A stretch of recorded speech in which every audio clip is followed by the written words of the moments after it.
ID or another acceptable form of identification are now subject to a fee. $45 charge pays for non-compliant travelers to use a new alternate ID verification.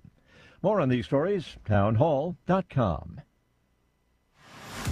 It's the Michael Patrick Leahy Show, broadcasting live from downtown Nashville. Now, here's Michael Patrick Leahy. Good morning, and welcome to the Michael Patrick Leahy Show.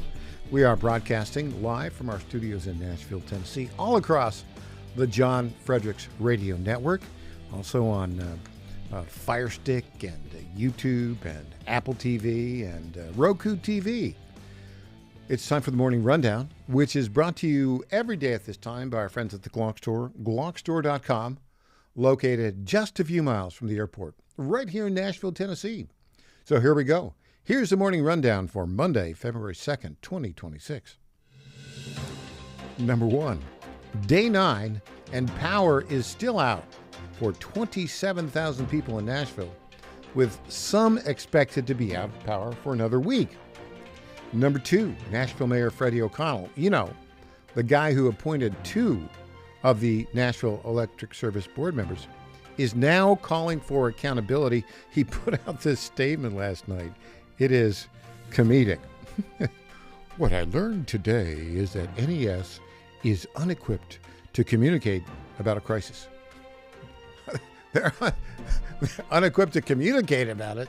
They're unequipped to handle it. Goodness gracious. Oh, and Freddie, remember, you appoint the members of the board, and you appoint a bunch of people who know nothing about electric utilities.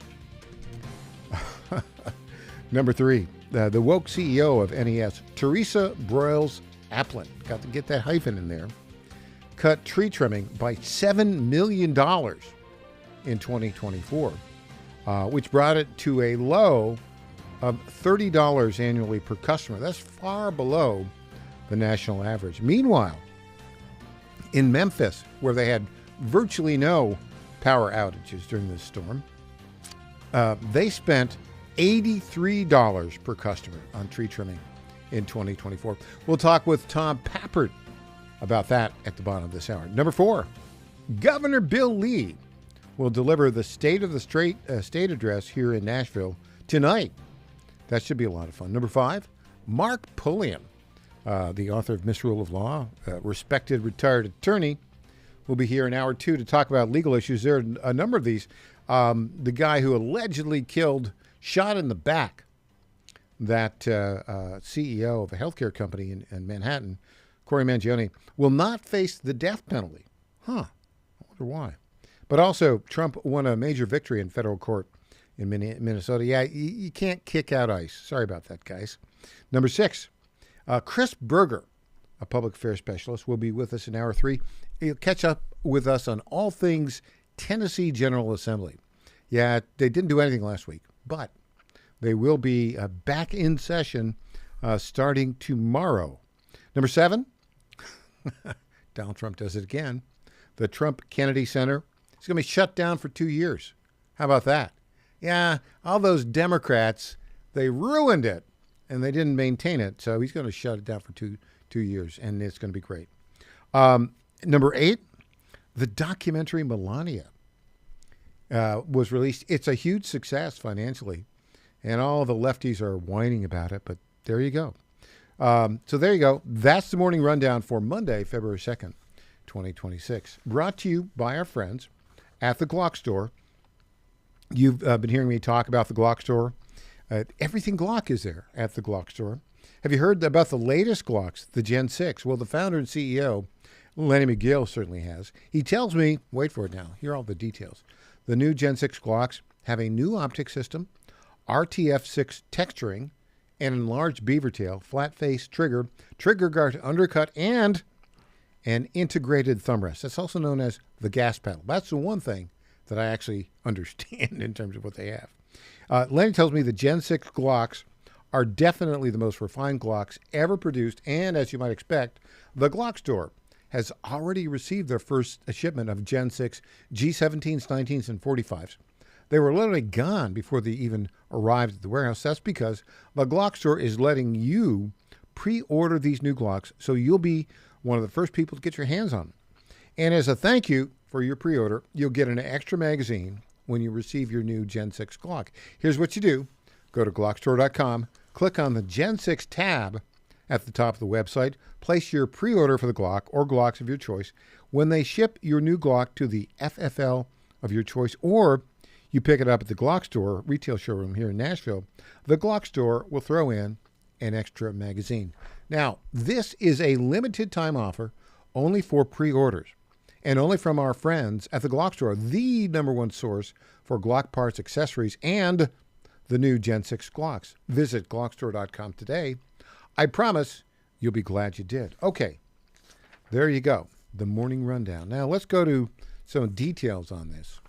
So, I almost feel sorry, for Teresa Broyles Applin. Well, look, anybody that puts a hyphen in their last name, you're starting from behind the eight ball, right? And then following the fashion sense of Deborah Wasserman Schultz, no, not a good idea. But she's an accountant. She doesn't know anything about utilities. She knows how to be an accountant. She's just in the wrong job. She can't do it. And she can't communicate. Here we go. Clip 1. She was trying to dig her way out of the hole yesterday. Here's Teresa Broyles Applin. Hello, I'm Teresa Broyles Applin, President and CEO of Nashville Electric Service. It has been a devastating week for Nashvillians. Tomorrow marks 1 week since the ice storm hit, causing our largest outage in history and requiring our largest response. Progress has been made with power restored to 80% of our customers who had outages. By Tuesday, 90% will be restored, and by Sunday, February 8th, 99% of our customers will have power back. We have assessed the entire service area and can now offer restoration completion dates for each zip code. Oh, okay. I just can't bear it. I mean, wah. She just doesn't know how to communicate. But that's really not the problem, despite what Freddie O'Connell said. Communicating about the fact that you have a problem is not the same as preparing to solve that problem. That's what they need. So we'll have more on that, just a lot more. Tom Pappert to bottom the hour. But I got some great clips of some photo ops from some of the main characters here. That'll crack you up. Okay, speaking of people that crack you up, Don Lemon. Don Lemon was arrested for violating the FACE Act. And, he's a, quote, journalist. Except he's a journalist who when confronted about all the things that he did in that church in Minnesota, didn't have a lot to say. Let's play this clip number 3. Don, the indictment says you acknowledged children were afraid that parents couldn't get to their children. People thought this was a church shooting. Do you think you should have left? Good question, yes. Don, the indictment says that you protected the address. You protected the element of surprise. You kissed the organizer on camera. Do you consider yourself a participant or a journalist? We're on your side, Don. Participating by saying don't you got your back, Don. Okay, answer. He's a participant, not a journalist. That's why he's been indicted by a grand jury. Oh, my gosh. Okay, here's another fun story. We got an invite to go to a special screening of this documentary, Melania. However, it was Thursday night. It was kind of cold here. And just didn't want to risk it. But all across the country, a lot of people went to this documentary.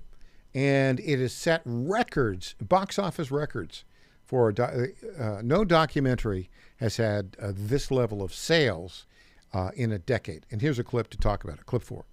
This documentary is a big success. We're going to get official numbers from Amazon later this morning, but already, according to the projections that are circulating in the film industry, this is the #1 documentary in terms of box office ticket sales in about a decade. This documentary is another example of the red-blue divide. We've seen ticket sales be a whole heck of a lot stronger. Okay. That was Mr. Potato Head on CNN. Oh my gosh, they brought this guy back. I don't know why. Brian Stelter, he's a potato head, and but even he had to admit the documentary's a success. Hey, when we come, you got to listen to this. You got to watch this or listen to this when we come back. A couple of photo ops, a tale of 2 photo ops. Back after this.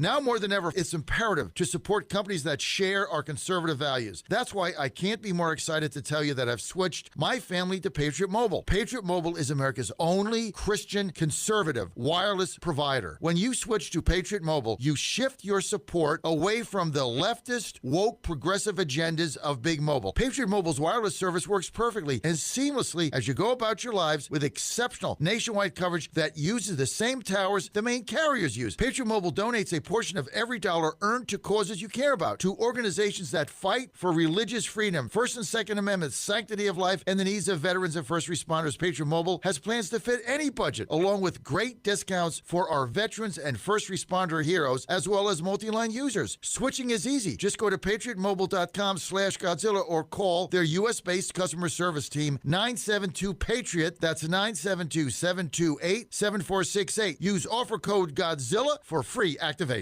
It's finally here, our second annual mega sale. This sale only comes around once a year, so take advantage of the best offers ever while you can. For example, save 50% on our Giza Dream bed sheets, as low as $29.98. And for the first time ever on TV, MyPillow mattresses and MyPillow mattress toppers, as low as $99.98. And you save 50% on our Lux Pure 6-piece towel sets. Regular $69.98, now only $39.98. And our best-selling standard MyPillows, regular $49.98, on sale for $17.98. Wait on it, mega sale, only $14.98. But wait, there's more. To make the mega sale even more special, when you order right now, your order's gonna ship absolutely free. To take advantage of the second annual mega sale, go to mypillow.com or call 800-854-0504 and use promo code Godzilla. Must qualify for enrollment. Results may vary. We all hear the radio ads about the IRS. They tell you to be afraid, to be scared, and they try to frighten you into calling. I'm not here to do that. Tax Relief Advocates is different. TRA is here to tell you that if you owe money to the IRS, whether it's $5,000, $50,000, or $500,000, we have a solution. It doesn't matter if you're sitting in your car, at work, or with your kids. No matter where you are, call now. 800-583-5795. Don't lose hope. TRA can eliminate or reduce what you owe to the IRS. Generous programs are now available that can give you a fresh start. Our passion is taxes and helping individuals fix their IRS problems. We have over 1,000 5-star reviews on Google and an A+ with the Better Business Bureau. You don't need to be afraid of the IRS any longer. End your tax nightmare today by visiting us online at TRA.com or call 800-583-5795. That's 800-583-5795. Tax Relief Advocates. Real solutions for real people. I'm Lenny McGill, founder and CEO of Glockstore.com. For over 30 years, I've supported the Second Amendment rights of free men and women to protect themselves and their families with firearms. We offer the very best in both selection and prices on Glock handguns, custom Glocks, Glock magazines, and high-performance shooting accessories at Glockstore.com. We also have the finest retail showroom and our Shoot 270 shoot rooms right here in Nashville, Tennessee. Come visit us at Glockstore.com, and you'll be glad you did. This is State Senator Mark Pouty. Government is limited to what it is supposed to do. One of the things that is critical that we're supposed to be working on is transportation. Here in Middle Tennessee, our roads need more help. As your state senator, we are focused on getting more money reoccurring without a new tax increase for our roads here in Tennessee. This is State Senator Mark Pouty. Paid for by Campaign for Mark Pouty, Christina Hibden, Treasurer. Welcome back to the Michael Patrick Leahy Show. Now, here's Michael Patrick Leahy. Welcome back to the Michael Patrick Leahy Show. Okay, so day 9 here in Nashville. 27,000 customers still out of power. Day 9. What does this tell you? It tells you that leftists cannot run a lemonade stand. They don't know how to get anything done because they're all politically correct and they got to make sure it's DEI and they got the, they hit all the numbers of special interest groups. The irony of this situation is incredible because Freddie O'Connell, by the way, who is a Ivy League graduate, Brown University, the worst of the Ivies, right? and who's just a weasel. I mean, Freddie, let's be honest, you're a weasel, and you're not an honest guy, and you can't get anything done. He ran for mayor in 2023. Been on the city council for a long time. And he's kind of a skinny guy with a funny-looking little beard, like a strong wind would blow him over. That guy. But he was an opportunist in this regard. The way the mayoral elections work in Nashville, it's quote nonpartisan. It happens in August. You get elected to a 4-year term. They have a runoff deal, and Freddie wanted to get into the runoff, and he barely won. He got like 27% to finish first in the general election, and behind him was Alice Rowley, the Republican, who got like 23%. So the two were set up for a runoff. So Freddie, because he wanted to pretend that he had some level of common sense, asked to come on our show. And he was on our show 4 times in 6 weeks before the election.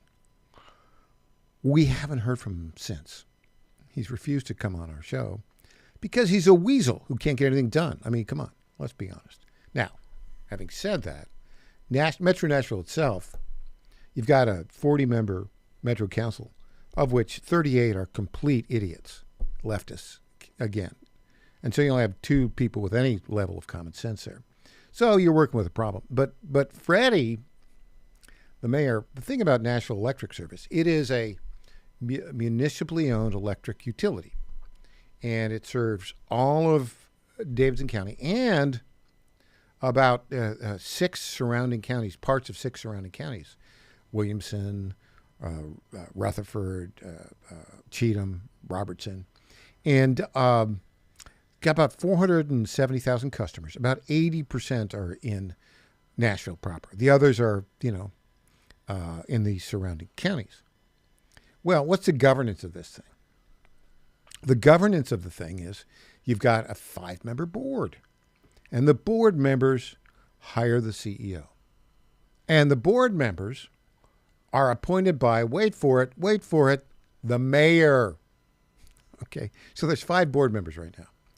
None of them know a lick at all about electric utilities. I mean, the chairman of the board is an attorney who's the wife of the former mayor, Carl Dean. She knows nothing about utilities. And you go down the list, the head of the Urban League, who doesn't know anything about utilities there. And the others are just, they're woke leftists. So these are the people, the geniuses, who in 2022 looked around the country and said, well, the best person to run the 11th largest municipally owned electric utility in the country is an accountant with a hyphenated last name and weird curly, I just got out of the shower hair, right? I mean, that was their best idea. And that's Teresa Broyles-Applin. Now, I'm sure she's probably a very good accountant. But the job of being the CEO of a utility is not the job of being an accountant. It's a job of looking around the world and seeing what could possibly go wrong and being prepared for it.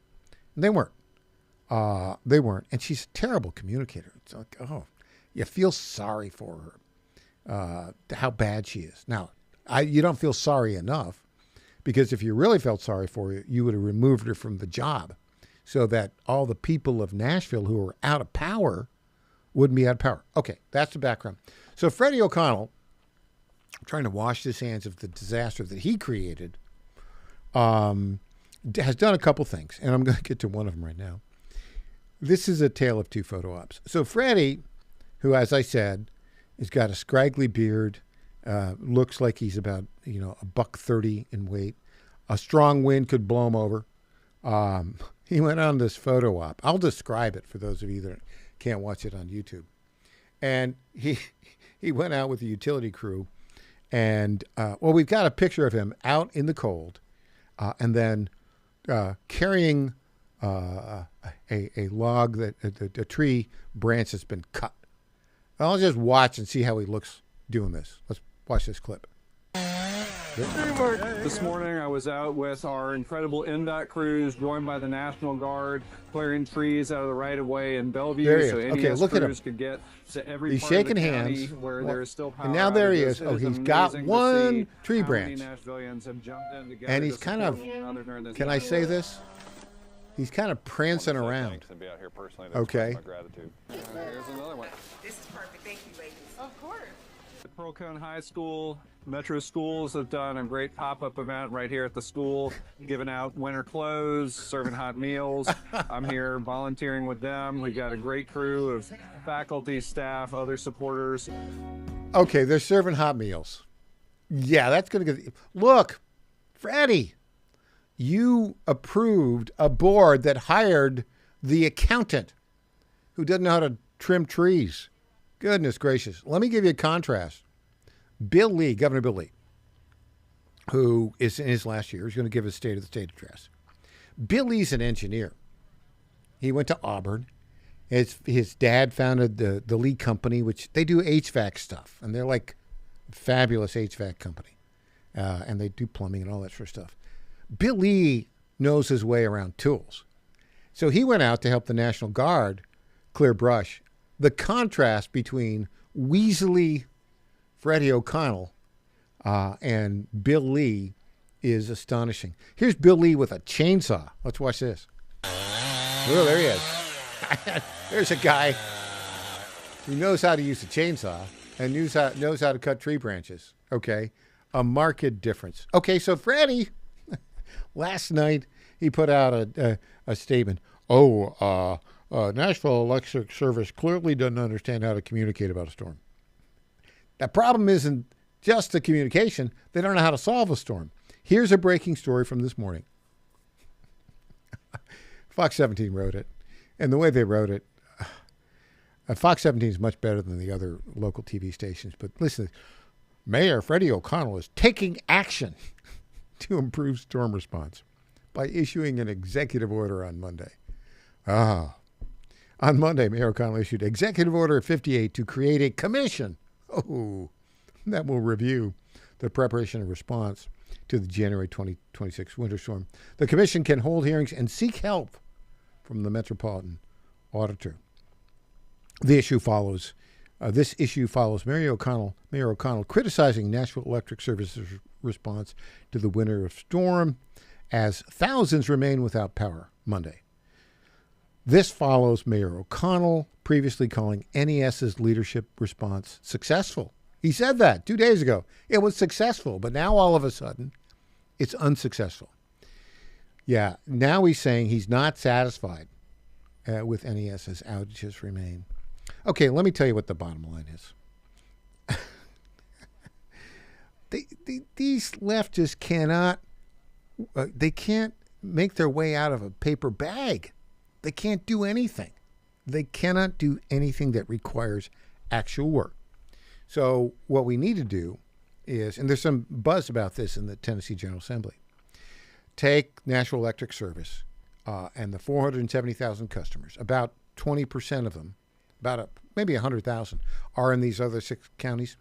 Get it out. Get those other 6 counties out. Give them to Middle Tennessee Electric or whoever. And then the remainder, tomorrow, Freddie, here's what you do.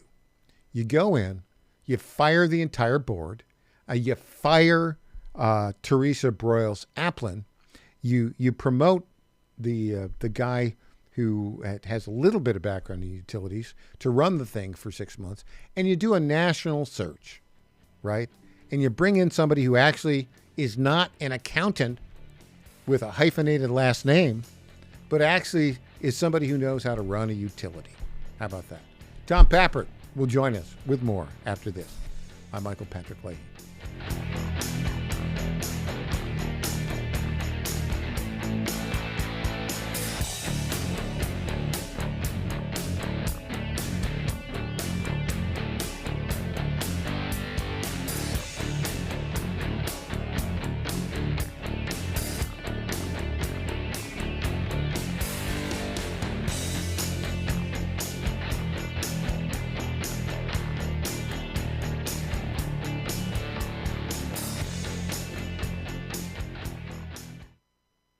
Now more than ever, it's imperative to support companies that share our conservative values. That's why I can't be more excited to tell you that I've switched my family to Patriot Mobile. Patriot Mobile is America's only Christian conservative wireless provider. When you switch to Patriot Mobile, you shift your support away from the leftist, woke, progressive agendas of Big Mobile. Patriot Mobile's wireless service works perfectly and seamlessly as you go about your lives with exceptional nationwide coverage that uses the same towers the main carriers use. Patriot Mobile donates a portion of every dollar earned to causes you care about, to organizations that fight for religious freedom, First and Second Amendments, sanctity of life, and the needs of veterans and first responders. Patriot Mobile has plans to fit any budget, along with great discounts for our veterans and first responder heroes, as well as multi-line users. Switching is easy. Just go to patriotmobile.com/Godzilla or call their U.S.-based customer service team, 972-PATRIOT. That's 972-728-7468. Use offer code Godzilla for free activation. The math is simple. Every dollar we waste on unnecessary federal supervision is a dollar we can't use to fight violent crime. The Safer Supervision Act cuts bureaucratic waste and frees up law enforcement resources to protect families from serious threats. Law enforcement officers across the country and Republicans in Congress agree this is a smarter way to improve public safety. Stop the waste, protect our communities, fix federal supervision. Visit safersupervision.com to help. Paid for by the Reform Action Fund. It's simple. No worker should ever be forced to pay money to a union boss just to get or keep a job. That's why hardworking Virginians overwhelmingly support right to work and agree that forced unionism is wrong. Unfortunately, right to work is under threat from radical state legislators who seek to overturn right to work and grant union bosses the power to have workers fired for refusing to pay union dues. Studies show that if they succeed in repealing Virginia's right to work law, it would cost the Commonwealth over 200,000 jobs.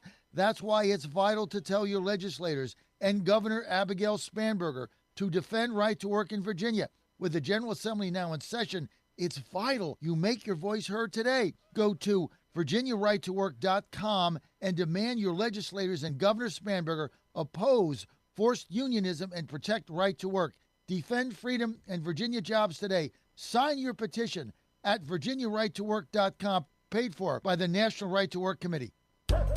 Is your pet ready for some possum fun? At Creekside Pet Hotel in Kennesaw, every day is a tail-wagging adventure. Whether they're romping with friends in day camp, enjoying a staycation in our cozy boarding, or getting pampered in our luxury spa, we make sure every furry guest gets the royal treatment.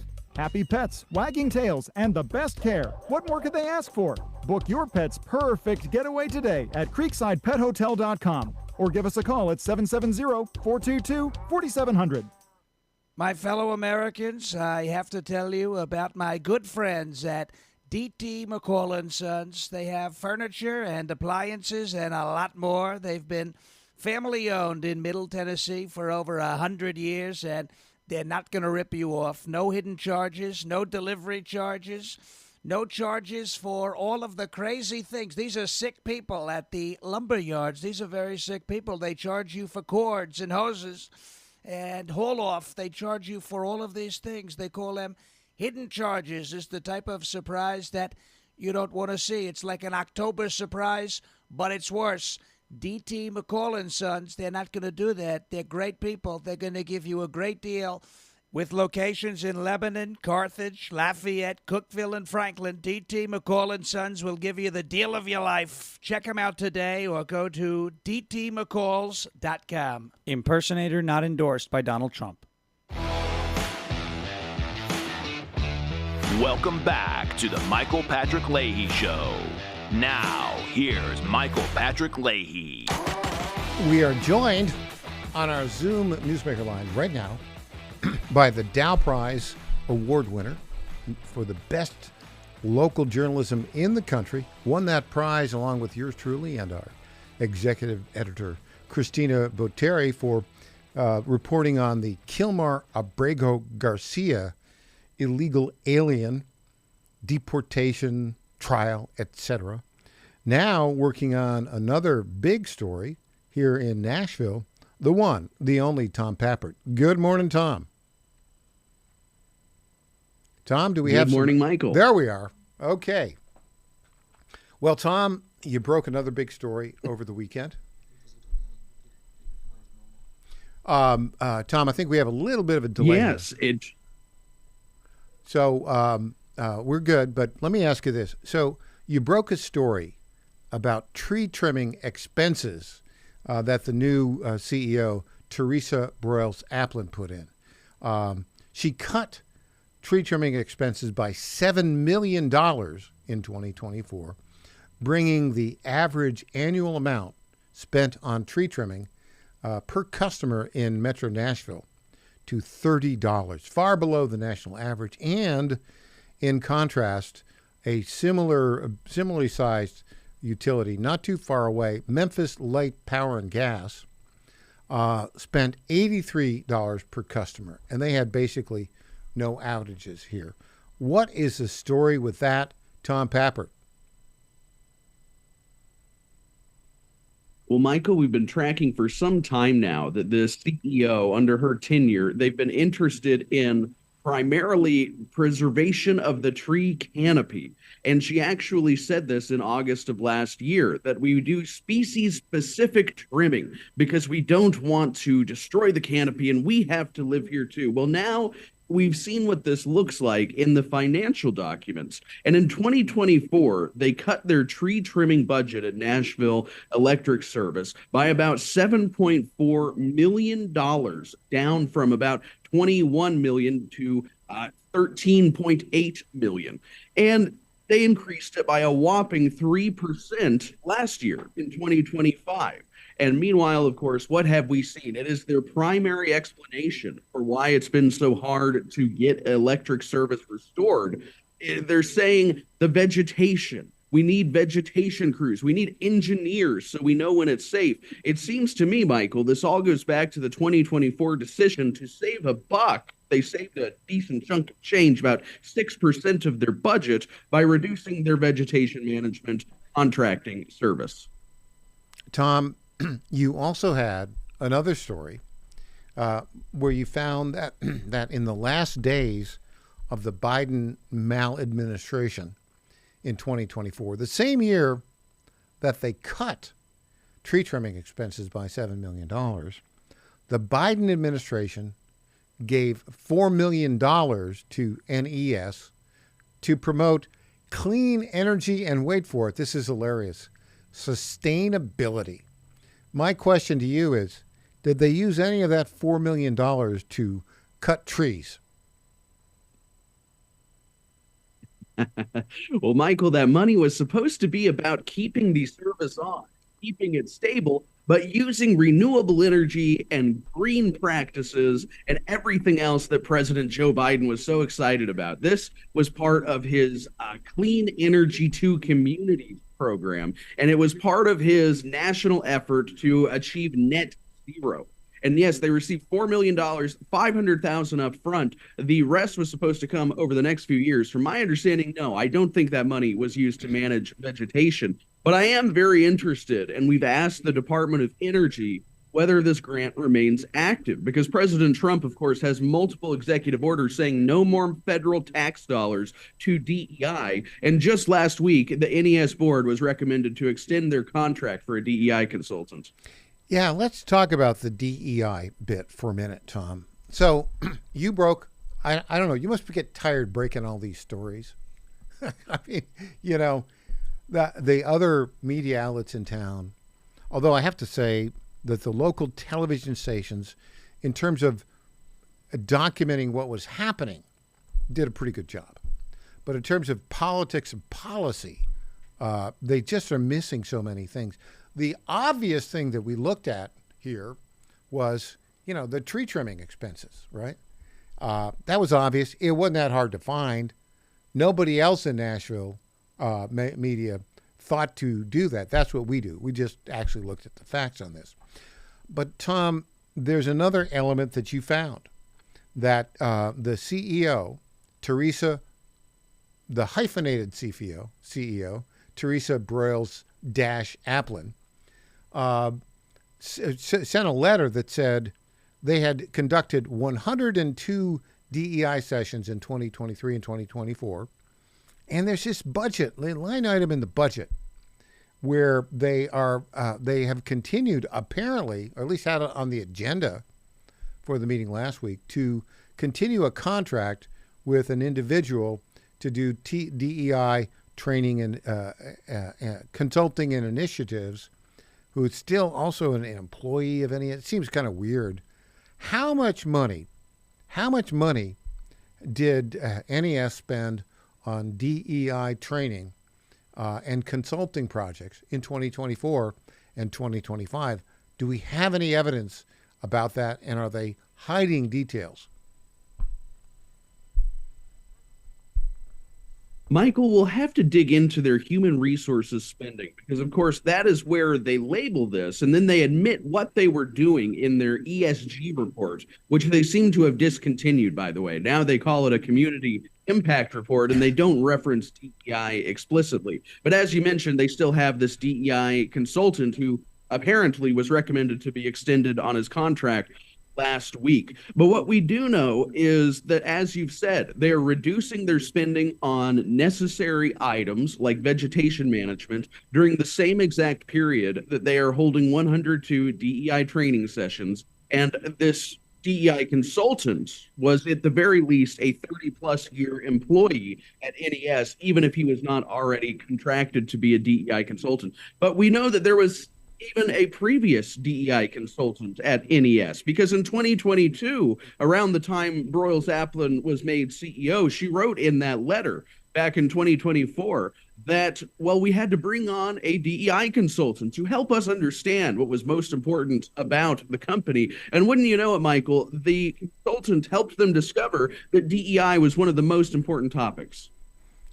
Tom, I don't know. It seems to me the most important thing about a power company is to keep the power on. How did they miss that? I think that this power company, unfortunately, became more of a social club. It became an opportunity for friends of Democratic mayors to be on yet another board, and it became an opportunity, essentially, to virtue signal using the customer's money. And this is what happens. I think this is yet another lesson about woke. And the question remains, will the city of Nashville learn it? Or is this just yet another lesson for those of us who pay attention and to perhaps use in the midterms? You know, Tom, I think watching Freddie O'Connell talk about this, the word that comes to mind that I think we need to worry about, Freddie O'Connell, is whiplash, right? Because just a couple days ago, he called the NES operation, quote, successful. Then last night, he said, the NES folks are unable to communicate in a crisis. And then this morning, he goes in and he calls for, wait for it, a commission to study what went wrong. I have some thoughts on this, but what do you think this commission will do, Tom Pappert?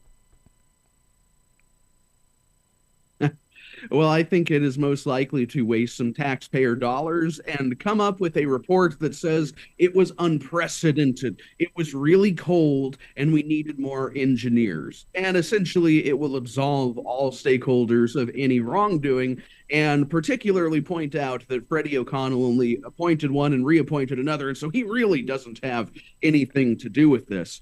But it's interesting. I think you're seeing some far left, really Democrats on the Metro Council sort of push back on this. Now they want oversight. They want audits.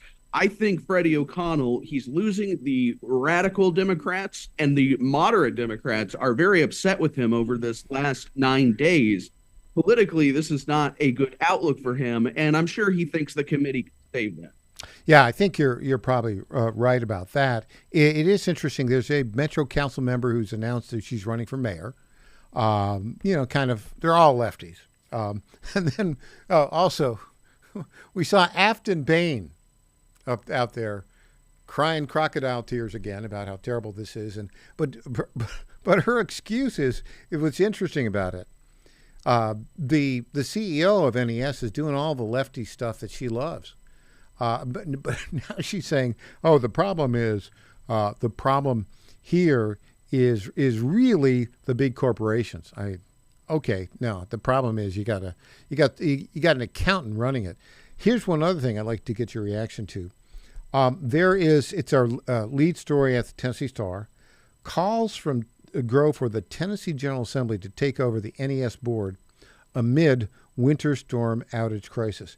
Americans for Prosperity Tennessee Deputy Director Michael Lotfy has suggested Republican leaders in the Tennessee General Assembly take over the National Electric Service Board of Directors and the utility's ongoing power outage crisis following this storm has a name, by the way, Winter Storm Fern, arguing that governance failures and policy priorities contribute to widespread outages and prolonged restoration timelines. Tom, what are the odds that this will happen?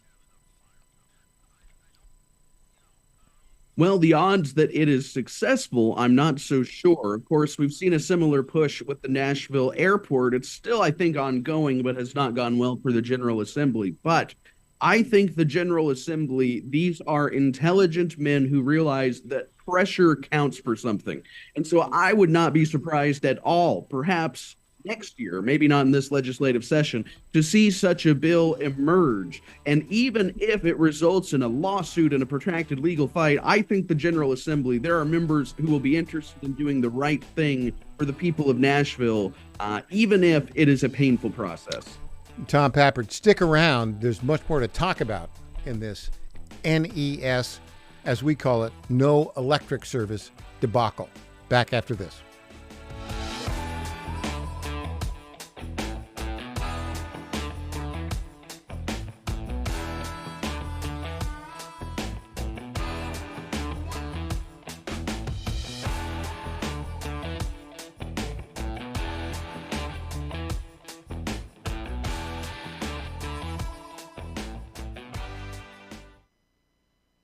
In 2008, the amount of concentrated time people could spend on a task without becoming distracted was 12 seconds. 5 years later, it was only 8 seconds, 1 second less than a goldfish.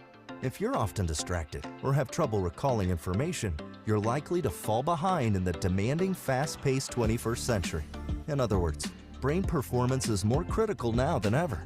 Boost your brain power with Healthy Cells Focus Plus Recall. Science-backed nootropics to help you sharpen focus, concentrate longer, enhance recall, improve mental speed, learn rapidly, and be more alert. It's a pill-free brain supplement made with maximum absorption ingestible gel technology, designed to feed your brain at the cellular level. Take it for a test drive.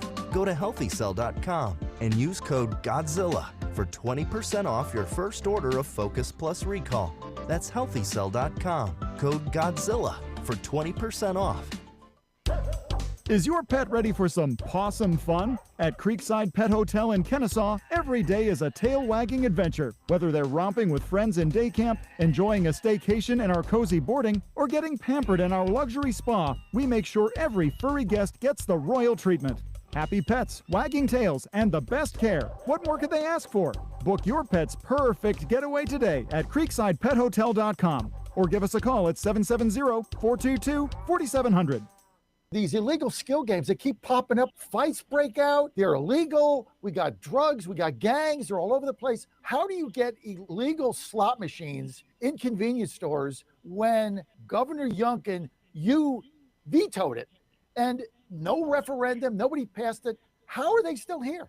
At the end of the day, it is local Commonwealth's attorneys that have to bring the cases against the establishments and to get them out. And so, yes, I vetoed bills. The high court has said that they can't be there. And on top of that, our attorney general has done a full investigation. And we go back to our Commonwealth's attorneys in so many jurisdictions refuse to enforce the law. That's the bottom line. They protect the criminals at the expense of the victims. And that's why, again, elections matter. We have got to elect prosecutors who will put people in jail. This ad paid for by Churchill Downs. What happens in Virginia doesn't stay in Virginia. It influences policy and policymakers nationwide. The VirginiaStar.com shines a light on the issues in VA that become issues for the USA, with insightful commentary that gets to the fact of the matter. TheVirginiaStar.com is your source of wisdom and truth, locally, statewide, and nationally. Log on today and every day. TheVirginiaStar.com. TheVirginiaStar.com.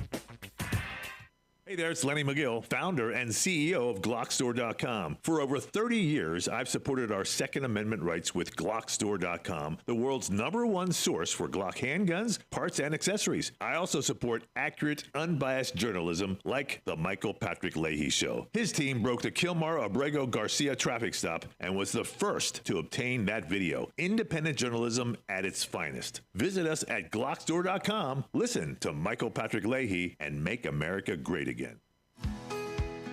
This is State Senator Mark Pouty. Government is limited to what it is supposed to do. One of the things that is critical that we're supposed to be working on is transportation. Here in Middle Tennessee, our roads need more help. As your state senator, we are focused on getting more money reoccurring without a new tax increase for our roads here in Tennessee. This is State Senator Mark Pouty. Paid for by Campaign for Mark Pouty, Christina Hibden, Treasurer. Welcome back to the Michael Patrick Leahy Show. Now, here's Michael Patrick Leahy.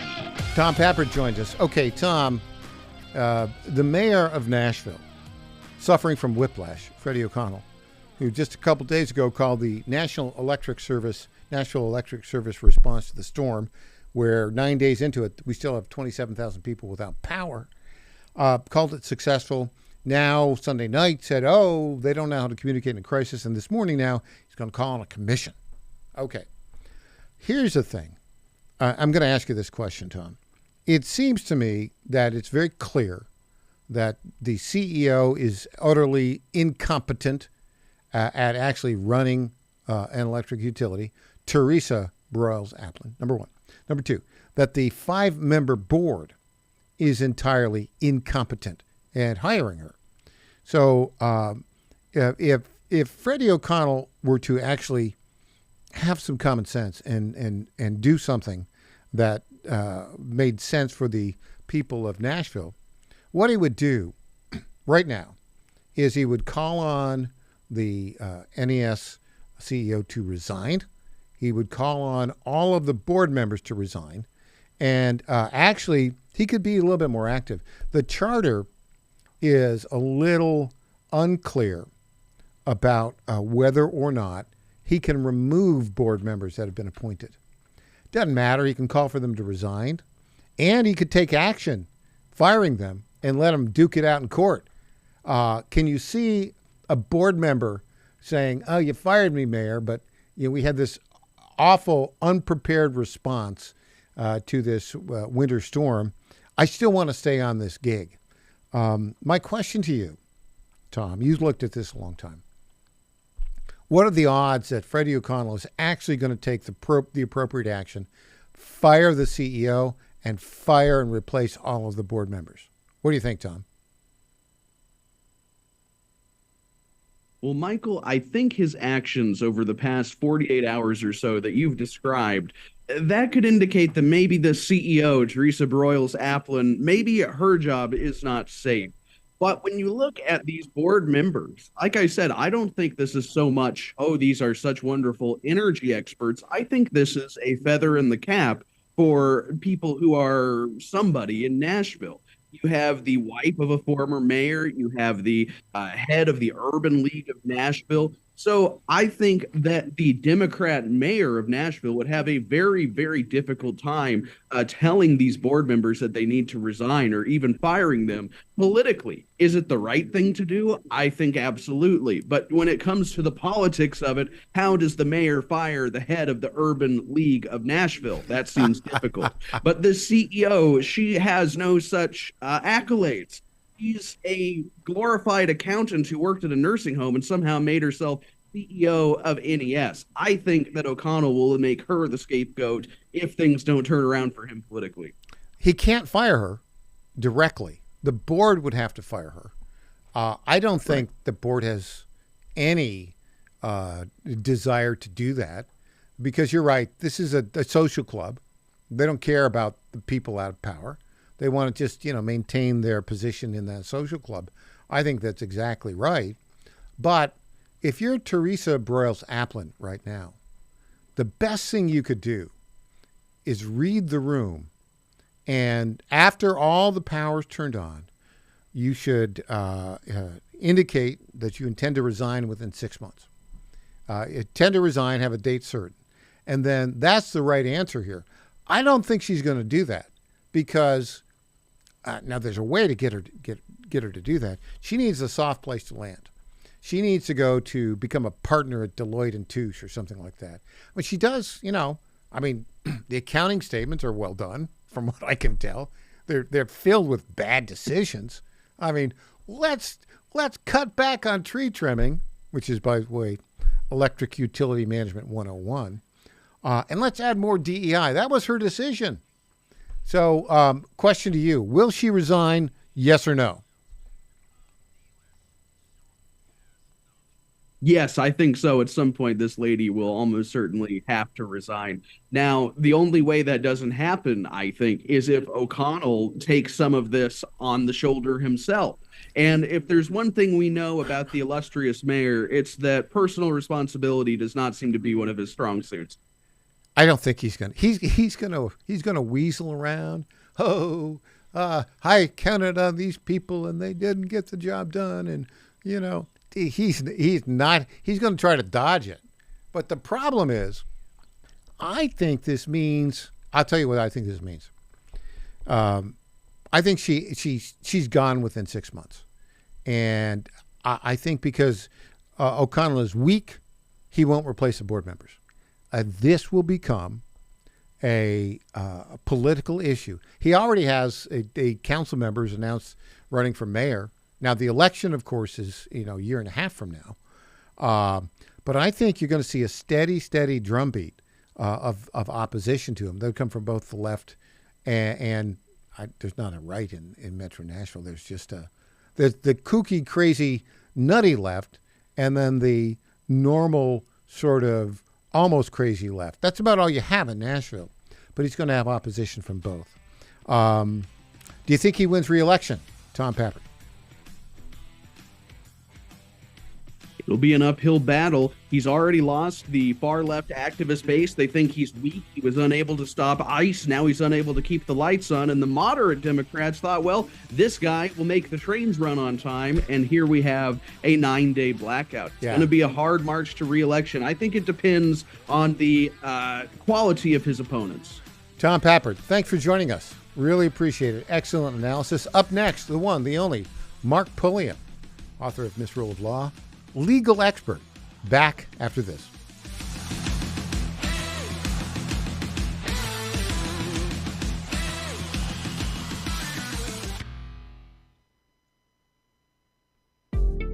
Is a record player the best way to listen to music? Of course not. So why are you still taking vitamins in pill form that haven't been upgraded since the 1930s? Even if you don't have trouble swallowing, most vitamins in pill form can't be absorbed very well. It's time to upgrade to the pill-free future of vitamins. Advanced nutrition company, Healthy Cell, created a patent-pending ingestible gel that is clinically proven to have 265% the absorption rate of tablets. These physician-formulated supplements come in a small gel pack. You tear off the top and shoot it down. You can also mix it in water. They taste great, they're convenient on the go, and they're more natural too, without chemical binders, fillers, and coatings. Go to HealthyCell.com and use code GODZILLA for 20% off your first order of any product. That's HealthyCell.com. HealthyCell.com. The Cats and Cosby Show. It's a common sense recap of the big stories. It's not that all Somalis are criminal. It's just that 90% of these crimes are being committed by Somali Americans. And if you came to this country and you took advantage of the Americans' generosity, you committed fraud, and you refused to assimilate, you know what? I got 4 words for you. Get the hell out. Cats and Cosby, 5 Eastern, 4 Central on the John Fredericks Media Network. The book needs to be thrown at these people. John Fredericks loves his radio and TV audience, but did you know how to follow the Godzilla of Truth wherever you go? Download the John Fredericks Radio Show app to listen live nationwide. For the daily chit-chat, Trucking the Truth, download the Getter app and join the morning fun on Getter Live from 6 to 10 a.m. Follow John Fredericks on Getter, Truth Social, or Twitter at JF Radio. WJFN, Goochland, Bonaire, Chester, 100.5, 107.7, 92.7 FM, AM 820, and WJFB, Portsmouth, AM 1650. Breaking news this hour from Town Hall. Amit Thomason. President Trump isn't backing down in the face of some tough talk from Iran's supreme leader, who warns that any attack by the United States would trigger a regional Middle East war. Mr. Trump's response: why wouldn't he say that? Of course you can say that, but we have the biggest, most powerful ships in the world over there, very close, a couple of days, and hopefully we'll make a deal. If we don't make a deal, then we'll find out whether or not he was right. Gaza's Rafah border crossing with Egypt has reopened for limited traffic. It's a key step in the Israel-Hamas ceasefire deal. 50 Palestinians are expected to cross in each direction today, the first day of the crossing's reopening. A proposed new federal law would require proof of ID when registering to vote, and the new poll says nearly 3/4 of Americans support that. The bill is called the SAVE Act, short for Safeguard American Voter Eligibility. Among its terms, it would require U.S. citizens to provide documentary proof of citizenship when registering to vote. Pennsylvania Senator Dave McCormick tells Salem Radio he is a backer. I've supported legislation along with Bill Hagerty to make sure that we require verification in the census that someone's a U.S. citizen. Along these lines, 74% of likely U.S. voters believe a photo ID requirement is a reasonable measure to protect election integrity. That's according to a national comprehensive survey by Rasmussen Reports. George Williams, Washington. The federal government is partially shut down, but this shutdown could be short-lived. A House vote on reopening the government is expected tomorrow. 6 more weeks of winter weather. That's Punxsutawney Phil's prediction. The world-famous Pennsylvania groundhog did see his shadow in Punxsutawney this morning. Wall Street, the Dow up 429 points. More on these stories at townhall.com. Wesley Financial Group is not a law firm, and Chuck McDowell, definitely not an attorney. This is Chuck. Do you feel stupid for buying a timeshare? Don't. It's not your fault. You were most likely told you could rent it, and it was a great financial investment. And the deal was available today only. If this happened to you, contact your resort or Wesley Financial Group for help today. Call Wesley now for your free exit information kit. 800-242-3131. 800-242-3131. My name is Whitney Allen, and I'm a widow. After my husband died, the last thing I wanted to think about was money. Ethos made it affordable to get life insurance. Signing up was fast and 100% online. I knew that I could pay our mortgage and have food in the fridge. I could focus on my kids. No one ever tells you how much you're going to depend on that policy. I am so grateful we had coverage. Get your free quote at ethos.com/save. That's ethos.com/save. Paid spokesperson. Time spent on application may vary. Online health questions required. One Central American democracy is getting a new president.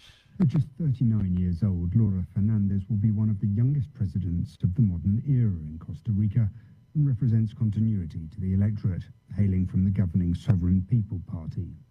The handpicked successor of the outgoing president, Rodrigo Chavez, Laura Fernandez stood on a platform of extending the conservative policies of her predecessor, particularly on the issue of security. Many Costa Ricans voted over the question of rising crime amid fears that an uptick in drug-related violence could threaten the traditionally stable democracy. The BBC's Will Grant. A Russian drone strike on the Ukrainian city of Dnipro has killed at least 12 people, according to Ukrainian emergency services. The strike hit a bus carrying mine workers and injured 7 more. Ukraine's largest private energy company accuses Russia of launching a terrorist attack. News and analysis, townhall.com. Hers may not be a household name, but her heroism during the American Revolution is not forgotten. A newly minted dollar coin will feature a woman from the Oneida tribe, Polly Cooper, known for aiding George Washington's army during the Revolutionary War. Cooper joined Oneida warriors on a relief mission from their territory in what's now central New York to bring corn to starving rebel troops at their winter camp in Valley Forge. The coin's release coincides with celebrations of the 250th anniversary of the signing of the Declaration of Independence. Keith Peters, Washington. Parts of the South saw another wintry blast over the weekend. There were hundreds of flight cancellations to snow-covered North Carolina, flurries and falling frozen iguanas in Florida, and more misery for thousands still without power from last month's ice storm that hit the South. More on these stories, townhall.com. It's the Michael Patrick Leahy Show, broadcasting live from downtown Nashville. Now, here's Michael Patrick Leahy. We are always delighted in hour 2 of Monday to welcome to our microphones here in studio one of the very best legal minds in the country, retired attorney, very accomplished, who's put together and published The Misrule of Law for, I don't know, well over a decade now. Yep. The one, the only, Mark Pulliam. Good morning, Mark. Well, thank you very much, Michael. You're too kind. I'm accurate. That's what I am. And you know us, we find the truth and we report it. And that's why you are a Dow journalism recipient. Exactly. You know, before we get to the topic, you were complimenting us in the break about all of the breaking stories we have about NES, and they're all fact-based. It's not that hard to get, actually. And the point is that most local television, news television outlets just don't do news anymore. Asterisk, I will say that the local TV stations, in terms of covering what was happening, were pretty good. But in terms of understanding why it happened, really bad. So, anyways. Yeah, and it's kind of hard for them to ignore a power outage affecting 80 to 100,000 people in your, your area. Yeah, exactly.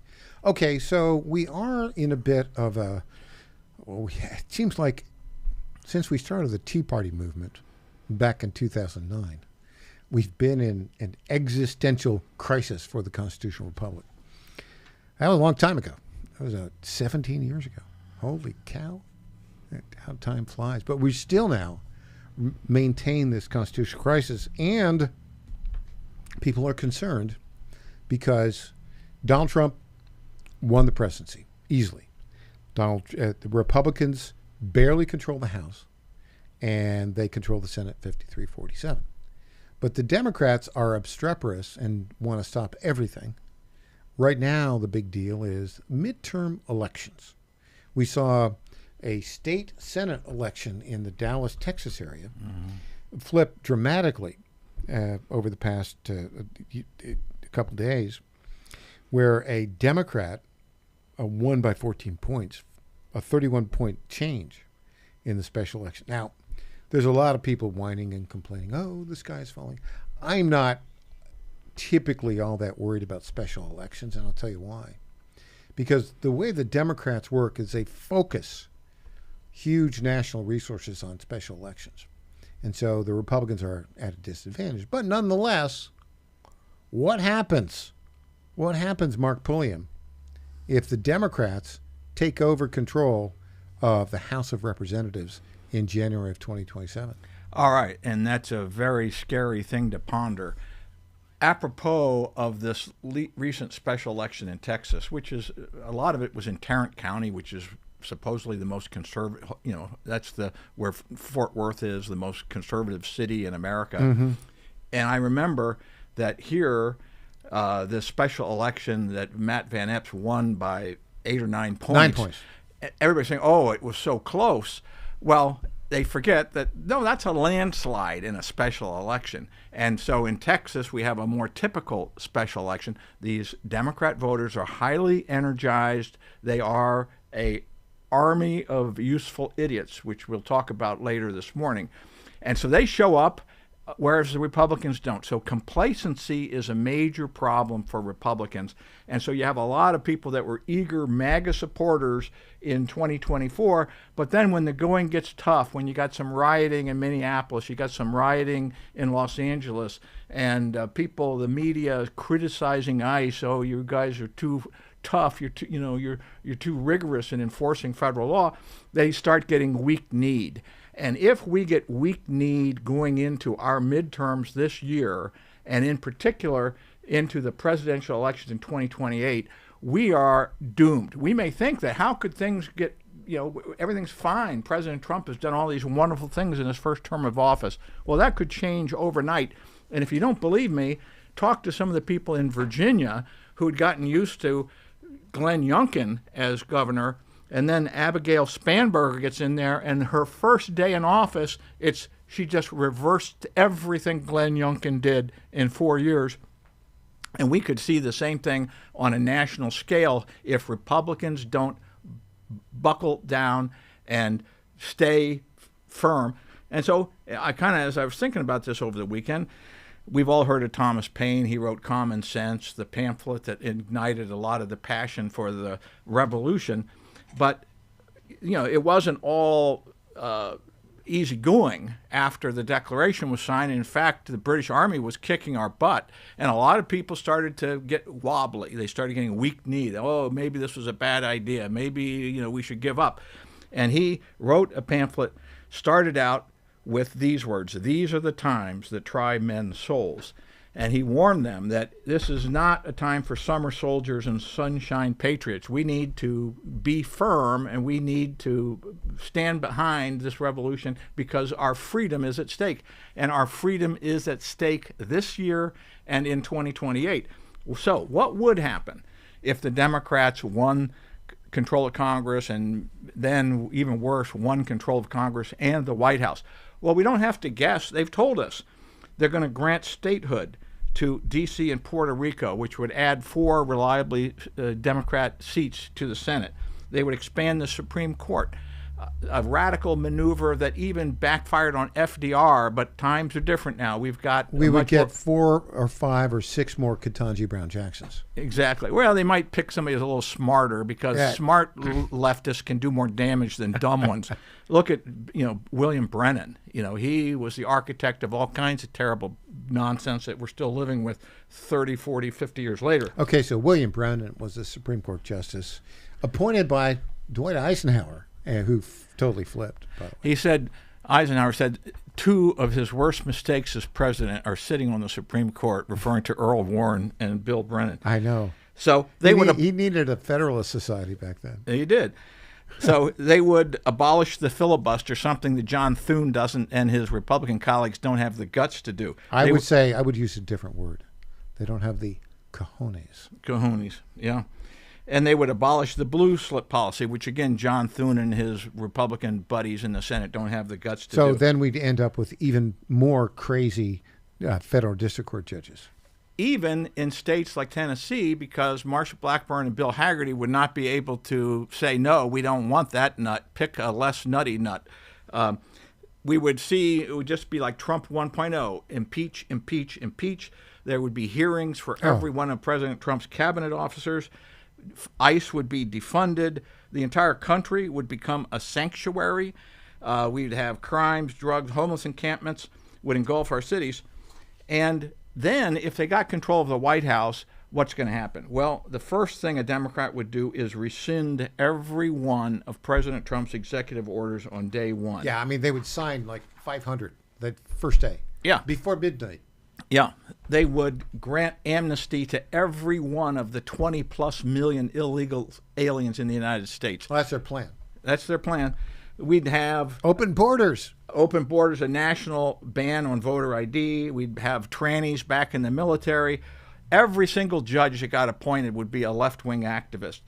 And the radicals in legal academia, instead of criticizing this like they did FDR when he tried to pack the Supreme Court, they would be rooting for it. And in fact, one of the head gurus of the leftist mob that is in charge of legal academia, Mark Tushnet, who is a Marxist teaching at Harvard, was hired by Elena Kagan when she was dean of the law school, has laid out in a blog post exactly what he would want the Supreme Court to do if the Democrats ever got control of the White House.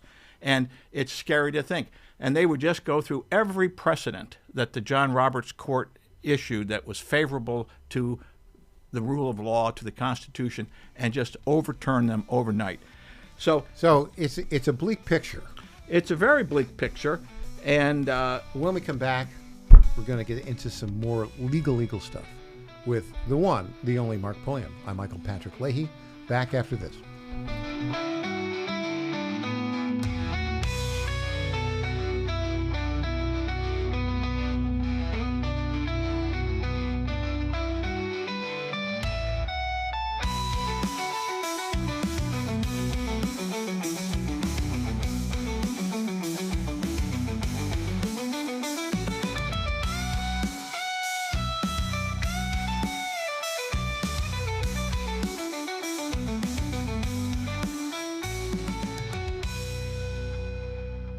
Hey folks, Al Green here for SatPhone. When you're on the go, you want to know you're connected. If it's a family vacation or an off-the-grid escape to a remote destination, having reliable communication helps you feel safe and secure. You can't afford to find yourself in a dead zone. That's why you need SatPhone. SatPhones are reliable, durable, and give you global coverage. If you can get outside, you can get in touch. It's that simple. Make calls from your SatPhone to any regular cell phone in the United States. The phones are $1,500 value, but you can get yours free. Just sign up for a 15-month plan, $94.95 a month. Get 150 minutes monthly that roll to the next month. Go 3 months without using them, that's fine. Yes, 3 months, 450 minutes, all yours. Visit SAT123.com or call 855-980-5830. SAT123.com, 855-980-5830. Get surety and security with your SatPhone. Call now.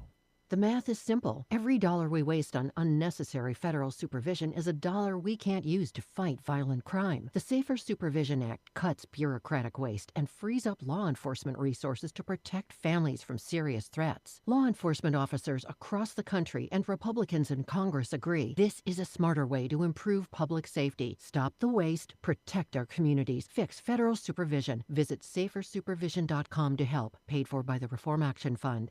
1775 Coffee is giving away free starter kits. Try the dark or medium roast coffee with longevity blend, an infused blend with anti-aging supplements clinically proven to reduce biological age. When you purchase the first 2 bags, you'll receive a free 1775 starter kit, including a third 16-ounce bag of coffee, a matte black tumbler, a frother, a gold scoop, or a reusable K-cup filter. Just order now at 1775coffee.com/Godzilla and claim your free 1775 starter kit while supplies last.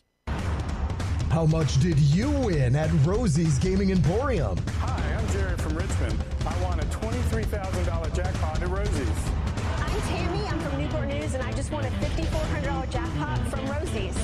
Hi, my name is Kim, and I'm from West Virginia, and I won $99,000 jackpot at Rosie's.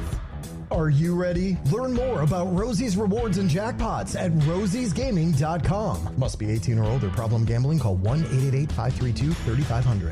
The Cats and Cosby Show. It's a common sense recap of the big stories. It's not that all Somalis are criminal. It's just that 90% of these crimes are being committed by Somali Americans. And if you came to this country and you took advantage of the Americans' generosity, you committed fraud, and you refused to assimilate, you know what? I got 4 words for you. Get the hell out. Cats and Cosby, 5 Eastern, 4 Central on the John Fredericks Media Network. The book needs to be thrown at these people. I'm Lenny McGill, founder and CEO of Glockstore.com. For over 30 years, I've supported the Second Amendment rights of free men and women to protect themselves and their families with firearms. We offer the very best in both selection and prices on Glock handguns, custom Glocks, Glock magazines, and high-performance shooting accessories at Glockstore.com. We also have the finest retail showroom and our Shoot 270 shoot rooms right here in Nashville, Tennessee. Come visit us at Glockstore.com, and you'll be glad you did. This is State Senator Mark Pouty. Government is limited to what it is supposed to do. One of the things that is critical that we're supposed to be working on is transportation. Here in Middle Tennessee, our roads need more help. As your state senator, we are focused on getting more money reoccurring without a new tax increase for our roads here in Tennessee. This is State Senator Mark Pouty. Paid for by Campaign for Mark Pouty, Christina Hibden, Treasurer.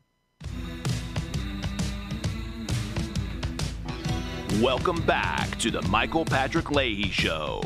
Now, here's Michael Patrick Leahy. Welcome back to the Michael Patrick Leahy Show. Mark Pulliam, author of Misrule of Law, retired attorney, good friend of the program. What's wrong with these people? What's wrong with the people that are favoring the retention here of illegal alien criminals, rapists, murderers, sexual predators? What's wrong with these people? Well, so last week I heard some commentator on Fox News refer to the Democrats' base as an army of useful idiots. That's useful idiots is a phrase from Lenin. Right? Yes. He talked about the people didn't know what was going on, but were supporting a communist revolution. Right. Easily duped, gullible people who think it sounds good. They don't really think through the consequences.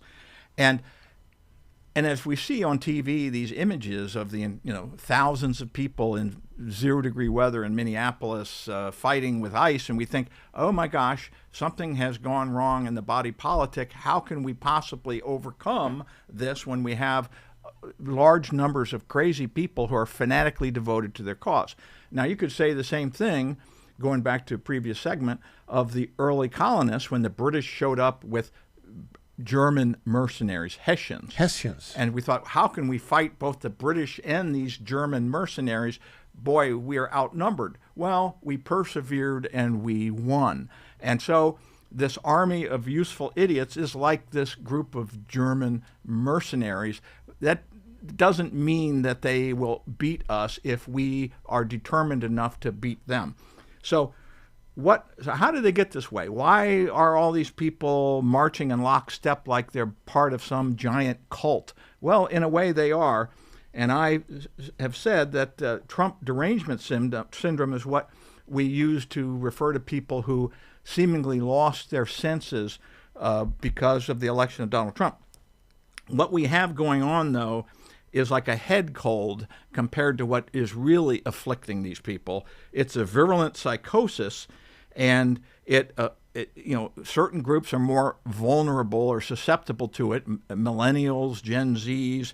You have demographic groups, young urban voters, these same dupes that voted the commie Mamdani in New York City, or this person in Portland who's never even held a job and is still dependent on her parents. Seattle? Yeah. Okay. Same difference. Same difference. It could have been Portland. And you've got the affluent white female leftists, the LGBTQ community, and they seemingly have surrendered their reasoning ability to groupthink, and they basically are engaged in a collective tantrum over they're not getting their way. And the reason that they're freaking out about not getting their way is that they have never developed the ability to cope. And so it's a combination of causes, I think, that leftist indoctrination in K through 12, and in particular college, that plays a big role. Feminist ideology has gone so far that a lot of women not only hate men, they hate the patriarchy, they hate everything about our society. You have a toxic nihilism. Wait. Toxic nihilism. I like that. Well, so if you don't... So tell some of our listeners what you mean by what is nihilism? Nihilism is not believing in anything, having this spiritual emptiness. Right. And so we all want to believe in something. And so in the past, we've grown up being patriotic, loving our country, loving our heritage, believing in God, being religious, being devoted to things like family, your community. You had bourgeois values.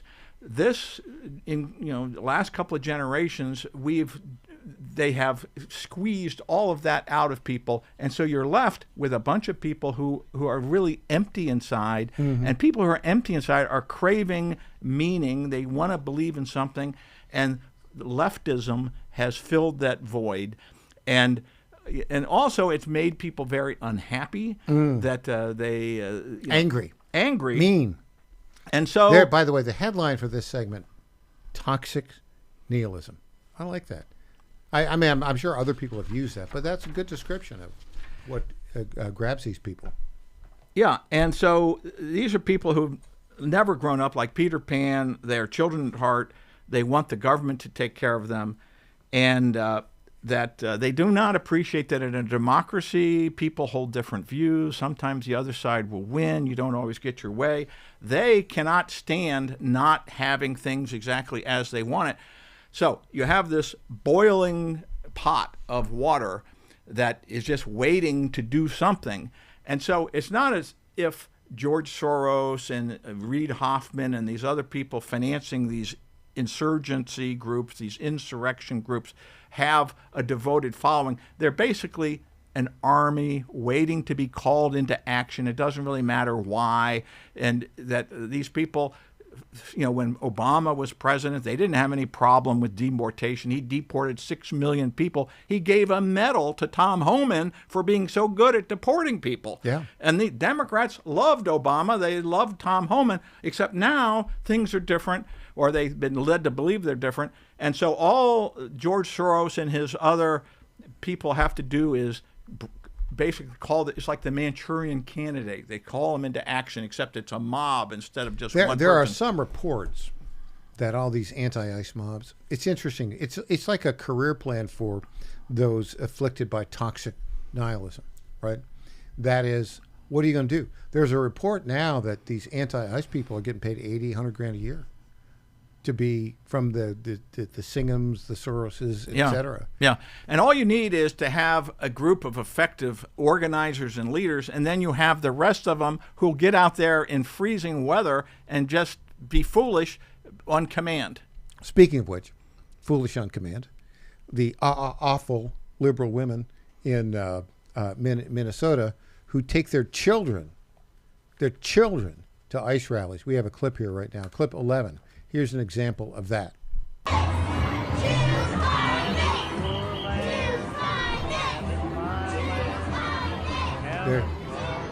There you go. They're bringing their children. Now, that is reckless, beyond reckless. Who would bring their child to a dangerous situation except somebody suffering from toxic nihilism? Well, I guess leave it to Beaver is no longer the operative model for family child rearing. Yeah, so this is something has gone wrong in our culture. As your friend Andrew Breitbart used to say, politics is downstream of culture. And if our culture turns into a fetid cesspool. Fetid cesspool. What happens to our politics? That's Hold it.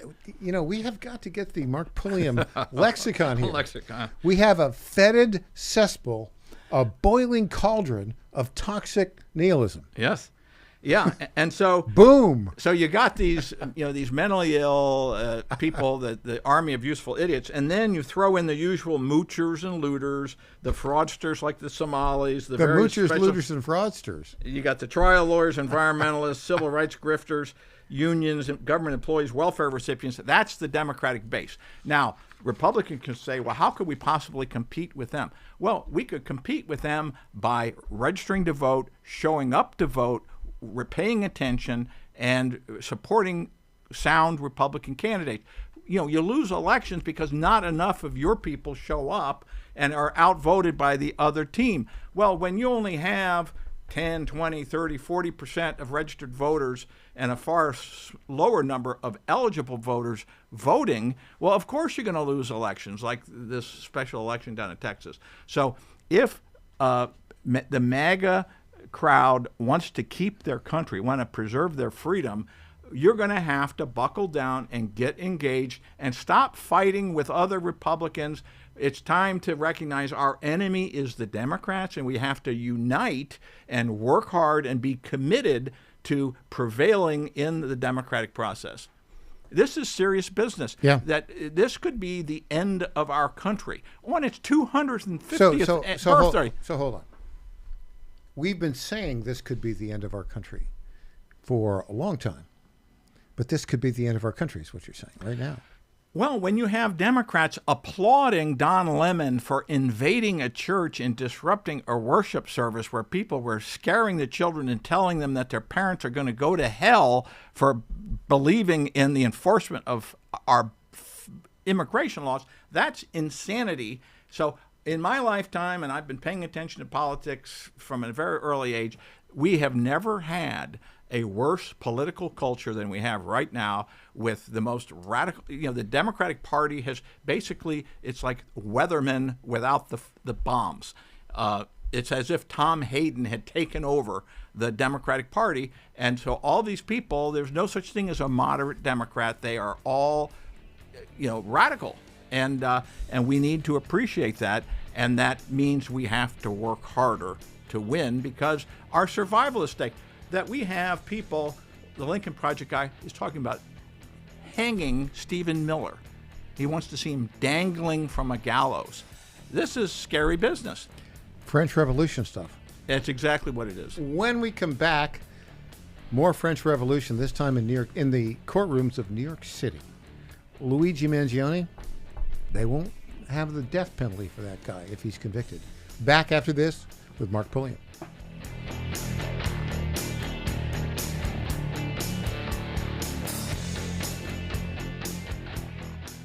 Folks, this is Crime Carmichael, CEO of Solti.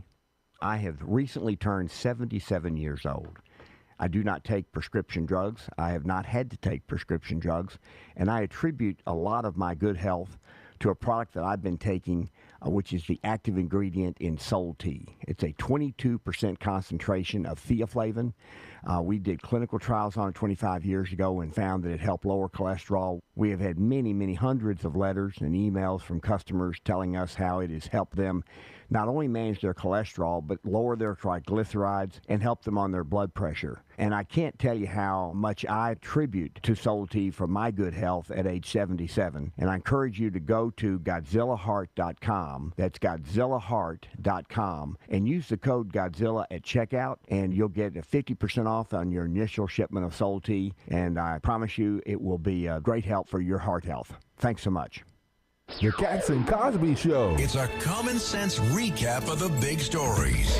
It's not that all Somalis are criminal. It's just that 90% of these crimes are being committed by Somali Americans. And if you came to this country and you took advantage of the Americans' generosity, you committed fraud, and you refused to assimilate, you know what? I got 4 words for you. Get the hell out. Cats and Cosby, 5 Eastern, 4 Central on the John Fredericks Media Network. The book needs to be thrown at these people.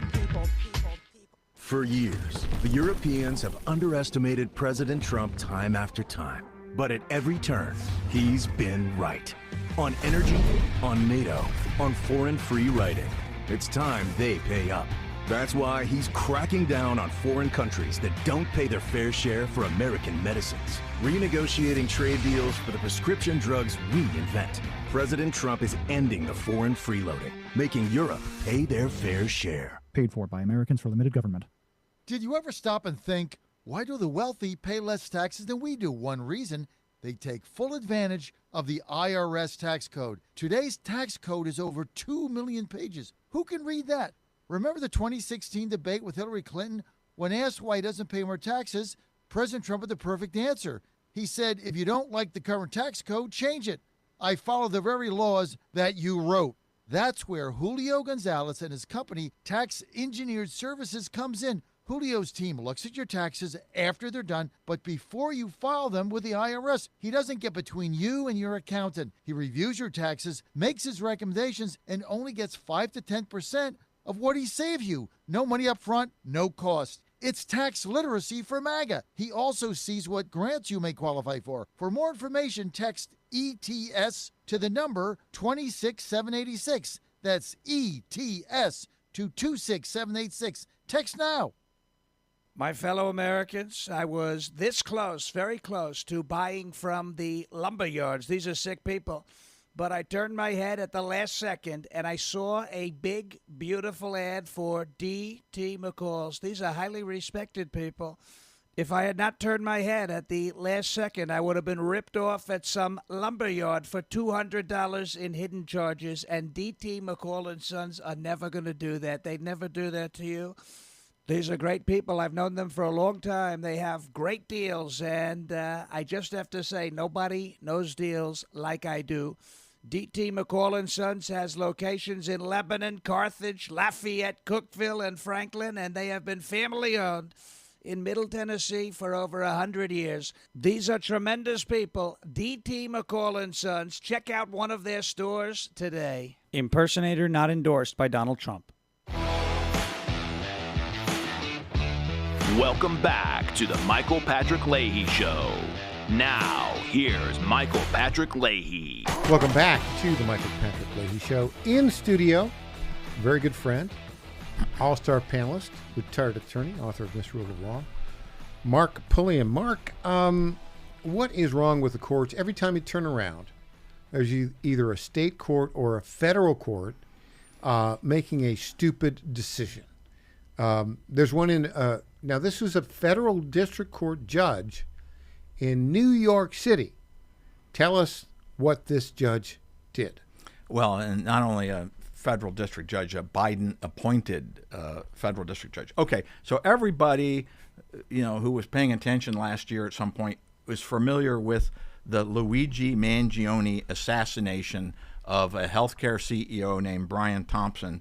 And this Mangione tracked him across various state lines, stalked him, laid in wait, and then ambushed him on a public sidewalk. Shot him in the back. Shot him in the back with a gun with a silencer, after which he attempted a carefully planned escape. The whole thing was captured on video, and ultimately when they caught him, they've had all the evidence that you would need: fingerprints, ballistics, a manifesto, the murder weapon, etc. Now, 10 years ago, this would be considered an open-shut case of cold-blooded assassination, and he probably would have already been tried and sentenced to death, and he would be now going through his inevitable decade of appeals. But that is not what happens. Everything gets slowed down, and so it's in slow motion. And so instead of being on the fast track to lethal injection, he in fact now is basking in the certainty that the worst thing that can happen to him is going to spend life imprisonment.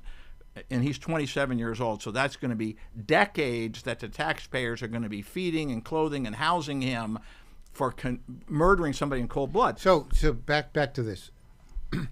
The allegation is that he made his own gun, and he put a little note on it, right? Oh, so if you needed any more evidence of premeditation and malice aforethought, that he wrote on the shell casings little messages that were supposed to reflect why it is he was doing it. He is a healthcare executive who supposedly denied valid insurance claims, and so delay was written on these bullets. Delay this, right? Something like that, yeah. So anyway, normally a murder case is prosecuted in state court under state law. Normally. But here, New York doesn't have the death penalty, and the state court judge has already ruled that we could not prosecute him for first-degree murder because in New York that you have to have something like terrorism involved, and he's already ruled that there was no terrorism here, although I don't know how you could see this as anything other than a terrorist act. Does he have trials going in state and federal? He's been charged in both, but the federal... He's going first. They decided, well, we will go first. The feds will go first because we do have the death penalty, at least in theory. So just to be clear, the guy had a gun, and he was stalking the CEO of United Healthcare. And the CEO was going to make a presentation at some event at some hotel in downtown Manhattan. Right. The guy was laying in wait, saw him come to walk in, and shot him in the back 2 or 3 times. Yeah. Kill him. Yeah. And then made an escape. And there was a big manhunt on for him. He was found at a McDonald's somewhere in Pennsylvania. And there is kind of an evidentiary dispute about whether or not the items in his backpack at that time, which they got without a warrant, should be admitted as evidence. Well, okay, so this federal judge, whose name is Margaret Garnett, got that part right. She ruled that the contents of this backpack are admissible in evidence, that there was probable cause, exigent circumstances, whatever. Exigent circumstances. The Fourth Amendment loophole is for not having a warrant. But what she did find is that we cannot charge him with a capital crime. And why was that? Well, okay, so because most homicides are prosecuted in state court, federal court is only for things that are different, that involve interstate commerce, etc.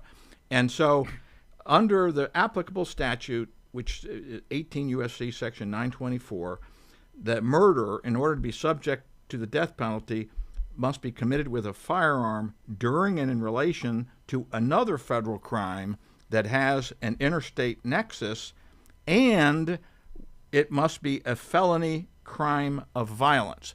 So the federal prosecutors were saying that stalking, which is a separate federal crime, is the predicate offense. It's a felony. No, he was stalking the guy, for sure. Okay, so what Judge Garnett said is, okay, I grant it that he was stalking, and that in this particular case, the stalking had a violent ending, but not all stalking incidents are going to involve violence, and since I have to judge this categorically, so was he charged with this predicate offense, stalking, that would invariably be violent, and since it's not invariably true that it would be violent, I'm going to find that it does not qualify as a predicate offense that would warrant capital punishment.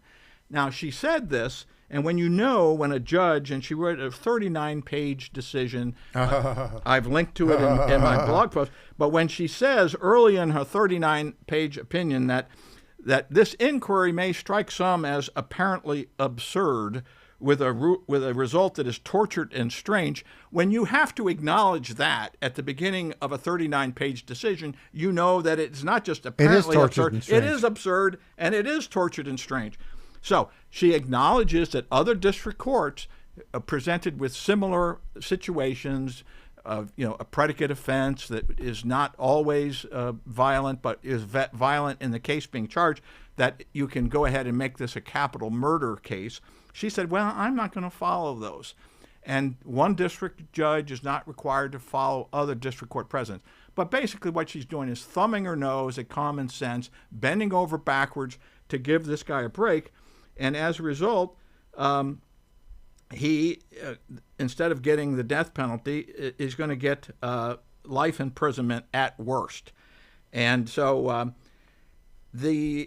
so you could say that's a terrible result, and it is. She should be criticized. Biden should be criticized. She's a legacy of Biden. We can't tolerate soft on crime judges.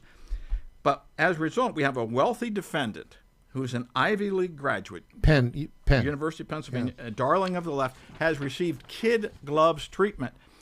He's raised over $1.4 million on like a GoFundMe type thing from all of his groupies. He's got groupies. But I think to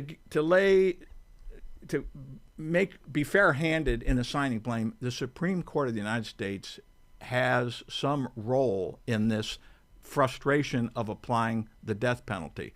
The Constitution doesn't say that there's anything wrong with the death penalty. It says you cannot have cruel and unusual punishments, but the Fifth Amendment talks about capital crimes. Clearly, the framers assumed that there would be capital crimes, people would be sentenced to death.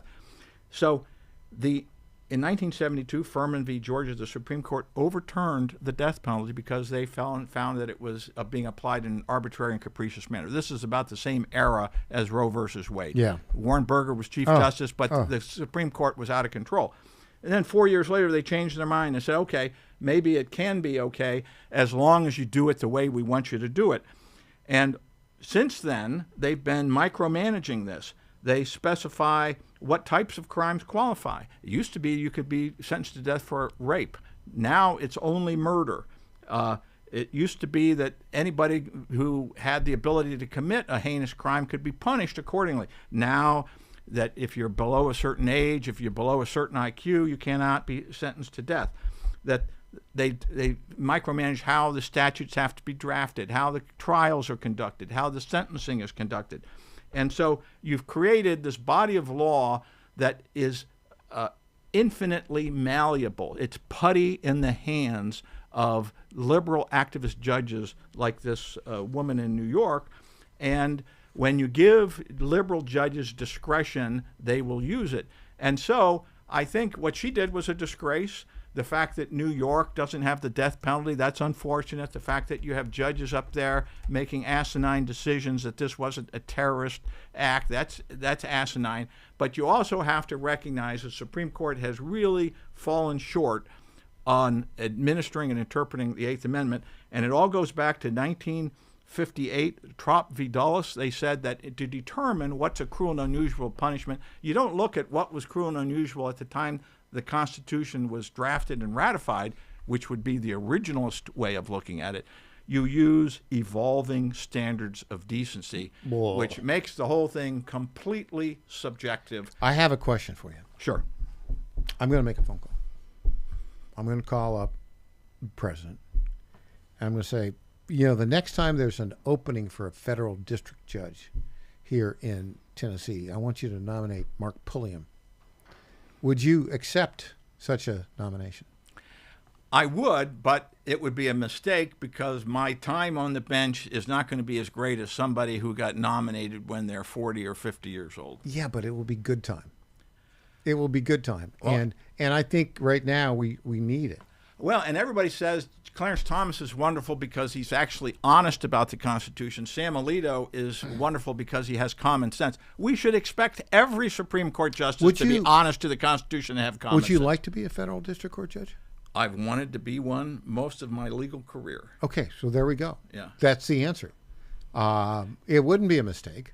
You'd have 15 good years. Yeah. I think. Or more. If I'm lucky. If you're lucky. Well, William Douglas lived to be 90 or something like that? He was senile for a lot of that time. Well, towards the that's end. why I said 15. You know? Yeah. You get 5 years to. Oliver Wendell Holmes served until I think he was like 90. Yeah. I know. I think we'll get a campaign together, and our listeners can help. Mr. President, the next federal judgeship. Do you have to reside? So you'd have to be a Tennessee resident to be a federal district court judge, or do they ever appoint federal district court judges and say, I'll tell you where they ought to. Yeah, I mean, you could clean up California, but you'd have to go back and live there. I don't think you'd want to do that. Well, there are people who there's a lot of gerrymandering going on with these federal judges. There was this judge from the Third Circuit who wore out his welcome. The Third Circuit decided he'd rather be in California, and they let him transfer. Really? Yeah. All right. This is the glimmer of an idea. But you know what? I think Judge Pulliam has a nice ring to it. Well, do your best. All right. There we go. Yeah. Our listeners can help. All right. We'll have more with Mark Pulliam when we get back. I'm Michael Patrick Leahy.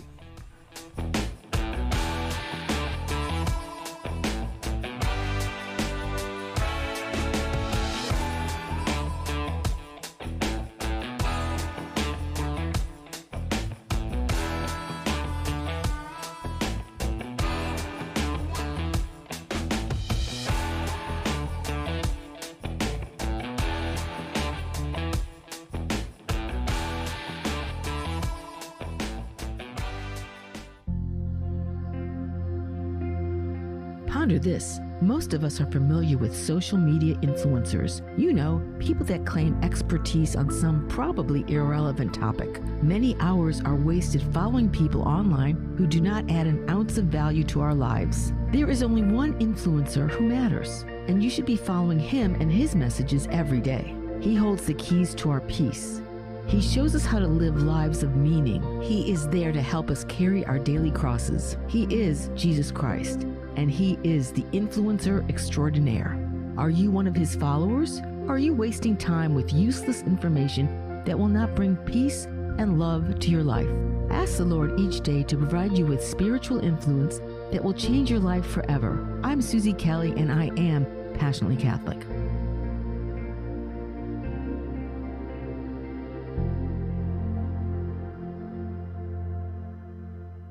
Did you ever stop and think, why do the wealthy pay less taxes than we do? One reason, they take full advantage of the IRS tax code. Today's tax code is over 2 million pages. Who can read that?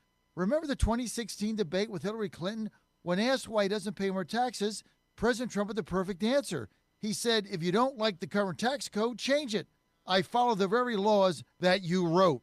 That's where Julio Gonzalez and his company, Tax Engineered Services, comes in. Julio's team looks at your taxes after they're done, but before you file them with the IRS. He doesn't get between you and your accountant. He reviews your taxes, makes his recommendations, and only gets 5 to 10% of what he saved you. No money up front, no cost. It's tax literacy for MAGA. He also sees what grants you may qualify for. For more information, text ETS to the number 26786. That's ETS to 26786. Text now.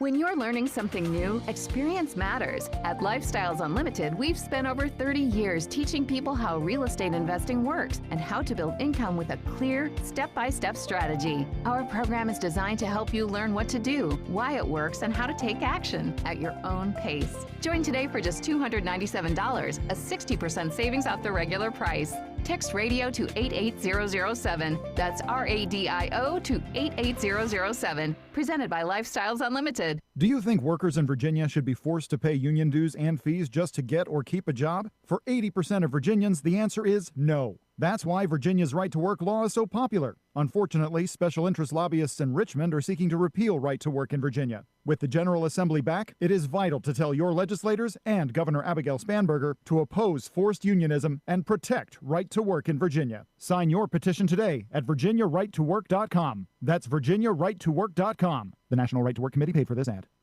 Hey there, it's Lenny McGill, founder and CEO of GlockStore.com. For over 30 years, I've supported our Second Amendment rights with GlockStore.com, the world's #1 source for Glock handguns, parts, and accessories. I also support accurate, unbiased journalism like The Michael Patrick Leahy Show. His team broke the Kilmar Abrego Garcia traffic stop and was the first to obtain that video. Independent journalism at its finest. Visit us at GlockStore.com, listen to Michael Patrick Leahy, and make America great again.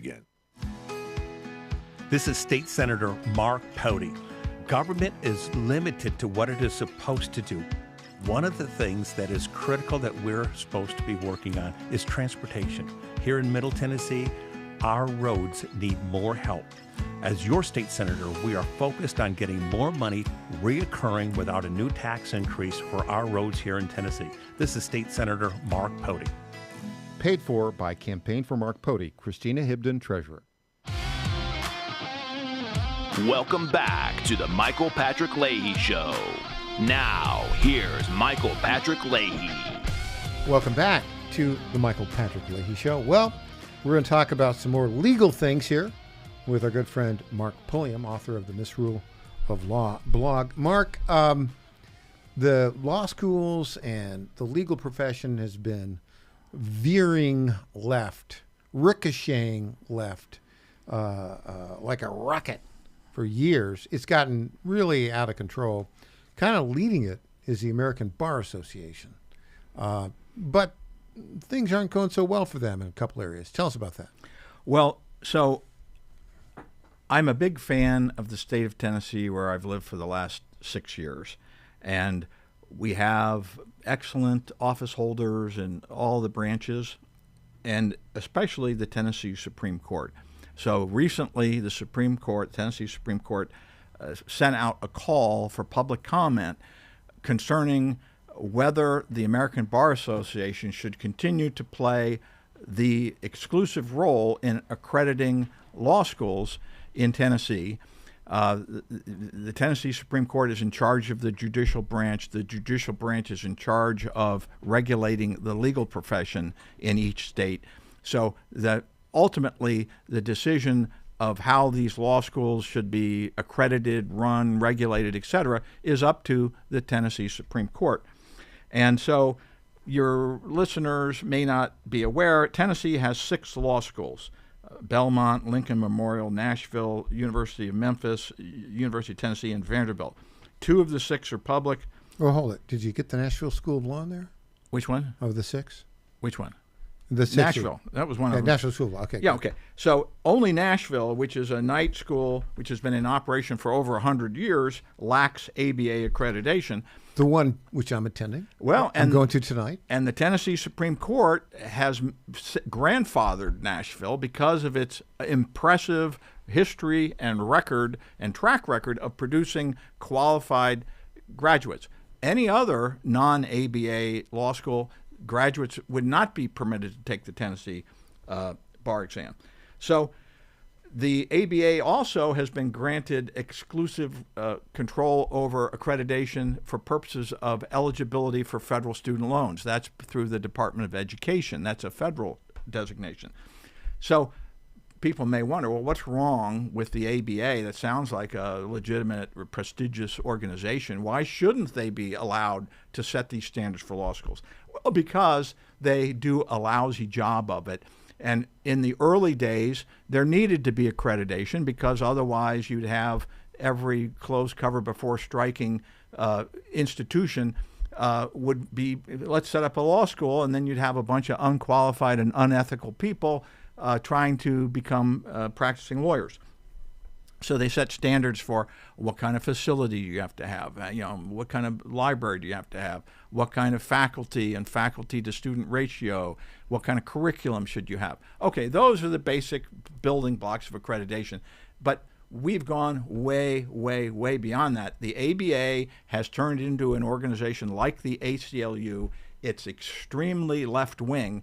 It is so left-wing that it has taken the position that the Equal Rights Amendment should be included in the Constitution, even though it was not ratified before it expired. Yeah, time boundary on it. Simply because Joe Biden, in the last days of his administration, posted something on his website saying, I think the ERA should be included, and now the ABA is going along with it, which is basically we're going to amend the Constitution because a lame duck incompetent president says so, and now the ABA marches in and says, yeah, we agree with that. Yeah, it's not going to happen. So what they've done is they've created racial quotas for students, admissions, they've created racial quotas for faculty.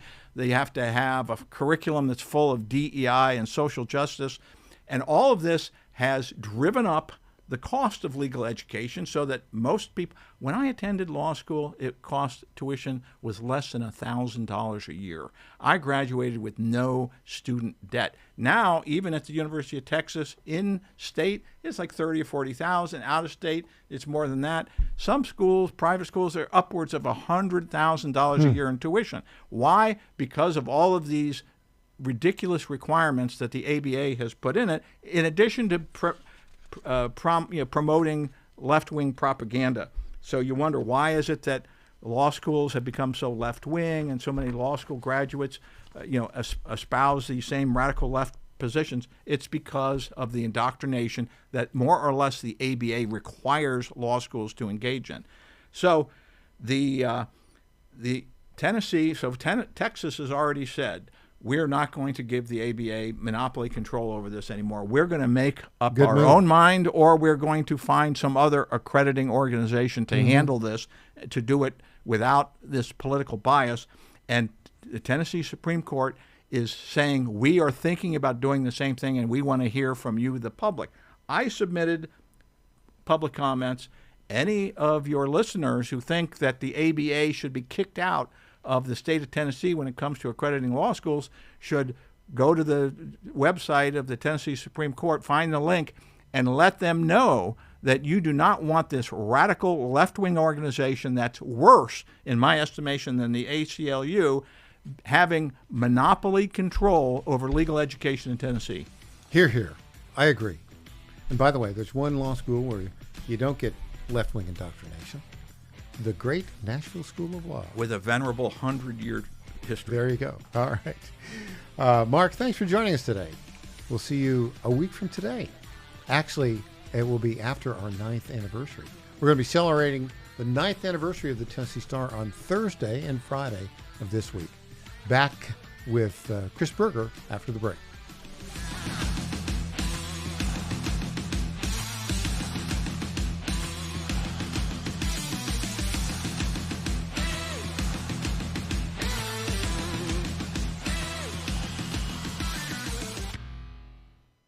The Cats and Cosby Show. It's a common sense recap of the big stories. It's not that all Somalis are criminal. It's just that 90% of these crimes are being committed by Somali Americans. And if you came to this country and you took advantage of the Americans' generosity, you committed fraud, and you refused to assimilate, you know what? I got 4 words for you. Get the hell out. Cats and Cosby, 5 Eastern, 4 Central on the John Fredericks Media Network.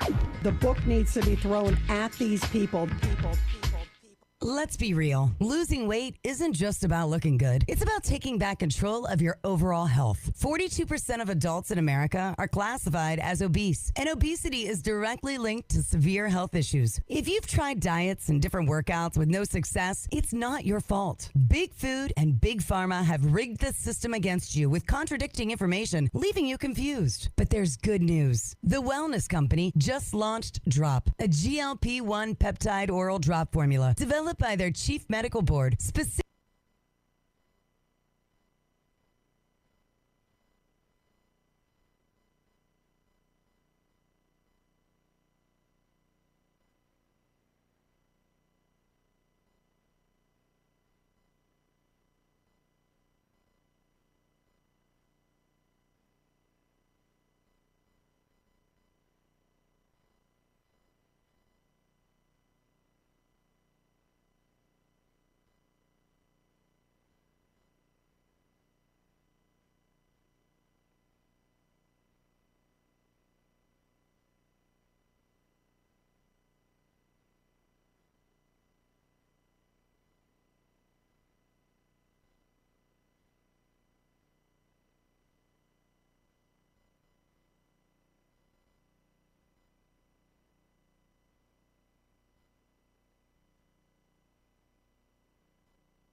Mortgage lending by the book. Nationwide Mortgage Bankers, DBA Fellowship Home Loans, Equal Housing Lender, NMLS number 819382.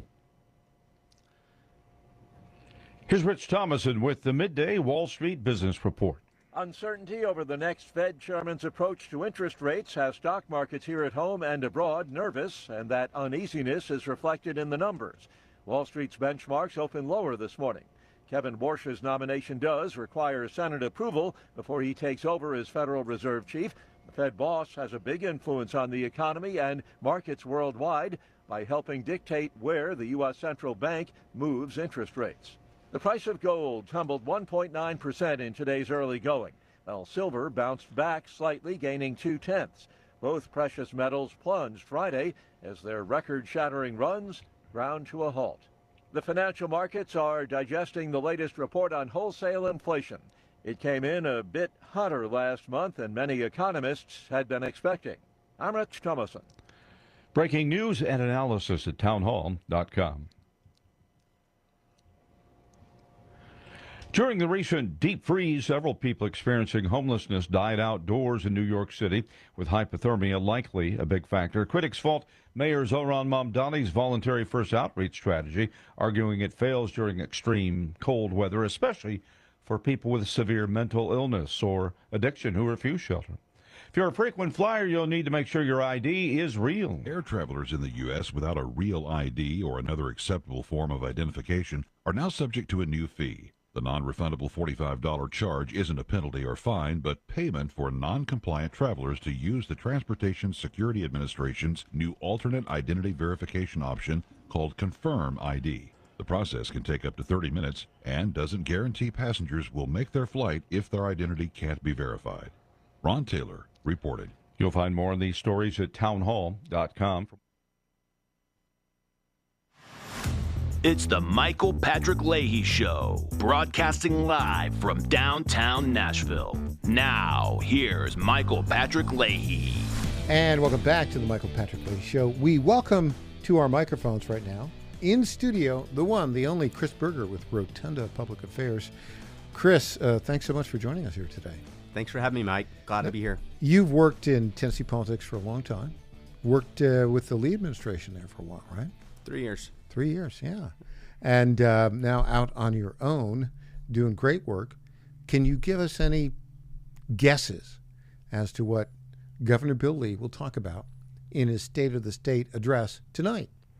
I haven't seen the speech, but I can give you a few of my assumptions. I think we're going to hear, in the past he's talked about Tennessee leading the nation and how it continues to lead the nation. And so I think you'll hear him give a very conservative speech tonight, talking about bedrock Republican conservative principles, probably expanding the number of education freedom scholarships. I think so, yeah. That's something the governor's talked about, the speaker's talked about, Senate Majority Leader Jack Johnson, likely future governor Marsha Blackburn, Knox County Mayor Glenn Jacobs. I think there's broad support. This is something that President Trump endorsed last year, so I think that'll be the case. In years past, he's increased the rainy day fund. Tennessee's in great fiscal financial position. So I think he'll talk about that. And then, what are his last year priorities? And so, I think it's going to be continuing kind of past years and looking at how do we have a conservative budget that the governor's often talked about funding what you need, often at the expense of what you want. And so, deferred maintenance, that's been a priority of him addressing that. You look at choice lanes in the past, so supporting mothers, families, babies, parents, things like that would be my assumption. This will be the 8th year of 8 years as governor. And he's finishing strong, I think. It's interesting because, he's an engineer. He went to Auburn. And his father, I guess, was his father or grandfather started the Lee Company? Grandfather, okay. But this is like a long time. The Lee Company's been around. The leading HVAC company in Middle Tennessee for sure. They've been around a long time.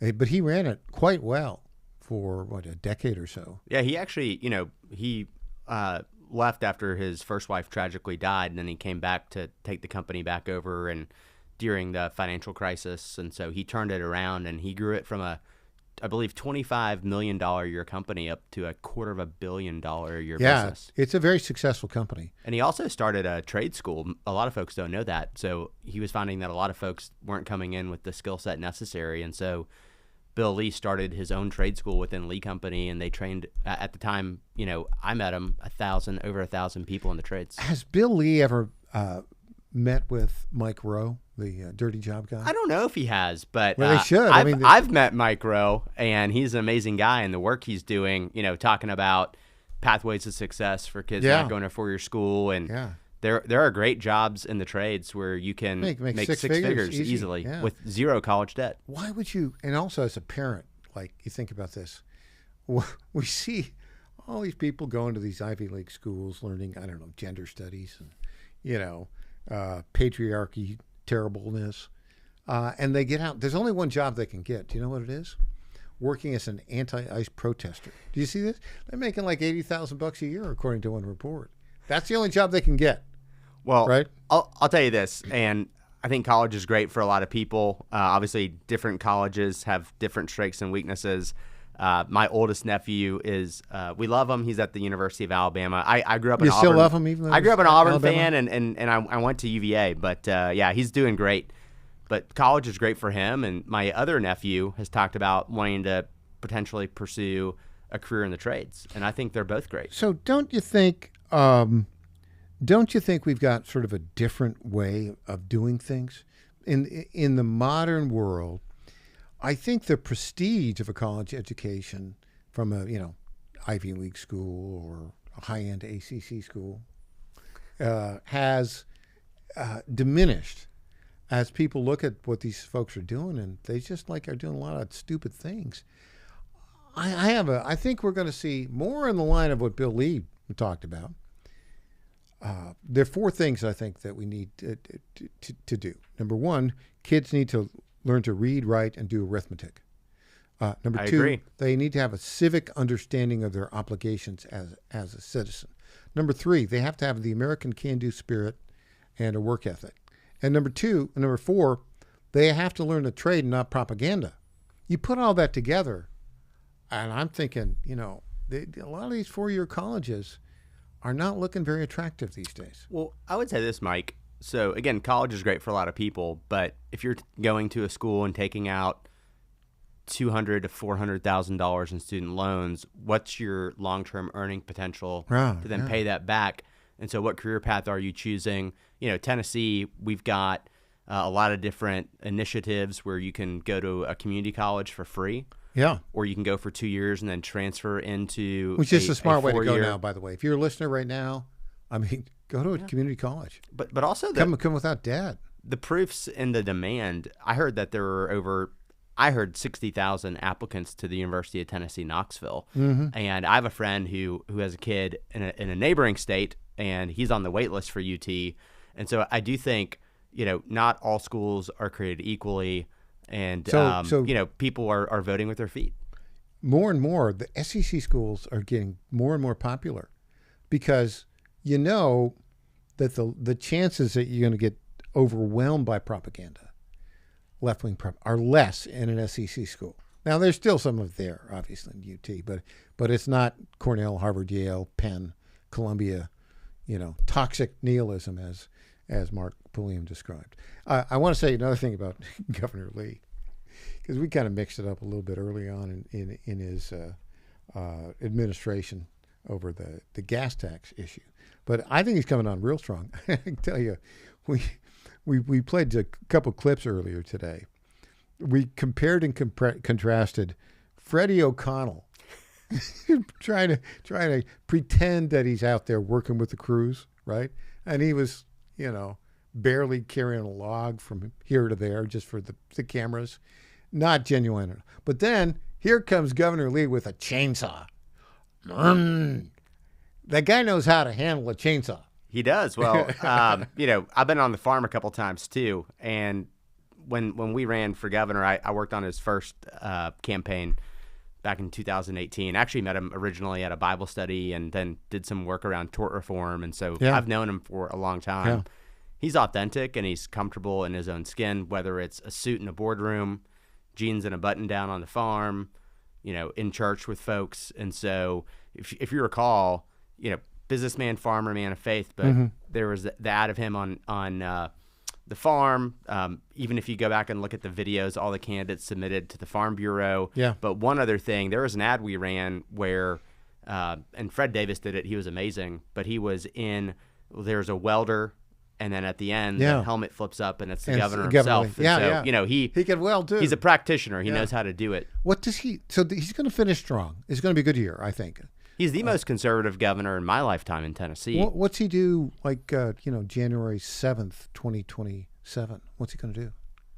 My assumption is that he continues to be engaged civically and with nonprofits and charities. I mean, he mentored a guy coming out of prison. Right. He mentored a kid in the inner city, put him in a charter school, changed that kid's life. He talked about trying to make life better for his wife and his kids and his employees at Lee Company, what it looked like to wake up every day and try to make life better for 6.9, now 7 million Tennesseans.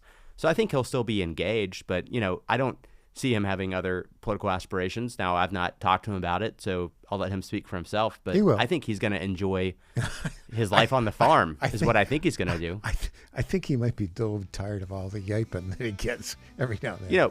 Public service, it's also interesting, and again, I will keep private conversations private, but the governor was at a public event talking about he knows what a bad day looks like. Yeah. And this is a guy who is sure on himself and is doing a great job. All right. We'll have more when we come back. Hey, a breaking poll from the Beacon Center. Who is leading the GOP gubernatorial field? We'll find out. I have a guess. Yeah, so do I. Back after this with Chris Berger.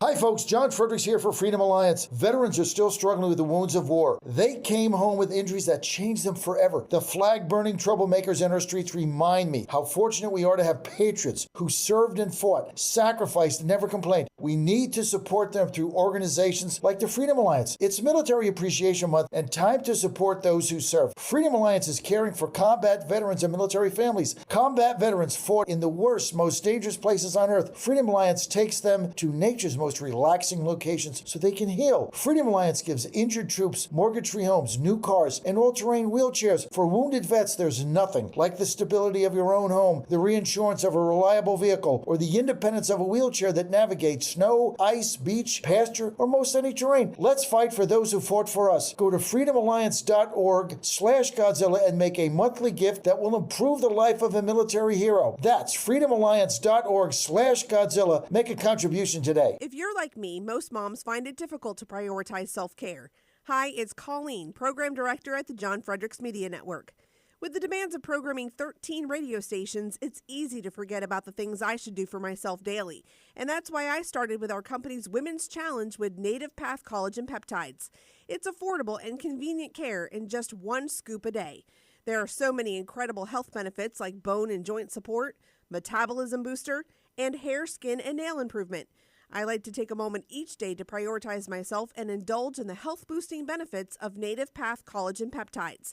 I love mixing it up with all the different smoothie recipes, too. Learn more about Native Path Collagen Peptides and read 7 important reasons why you should be taking collagen peptides at getnativepath.com/Godzilla. Prioritize your self-care with Native Path Collagen Peptides. Try it risk-free for as low as $21 today and get free shipping at getnativepath.com/Godzilla. Target.com. Target.com is an online e-commerce tire retailer.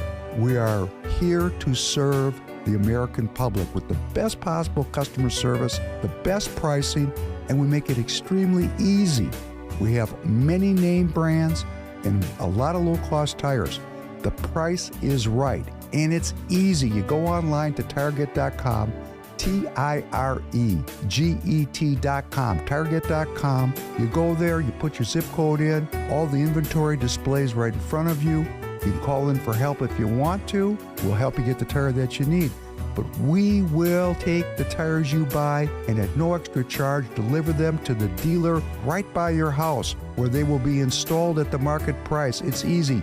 The best price, the best service, great people to deal with. Thank you for going to Tire Get.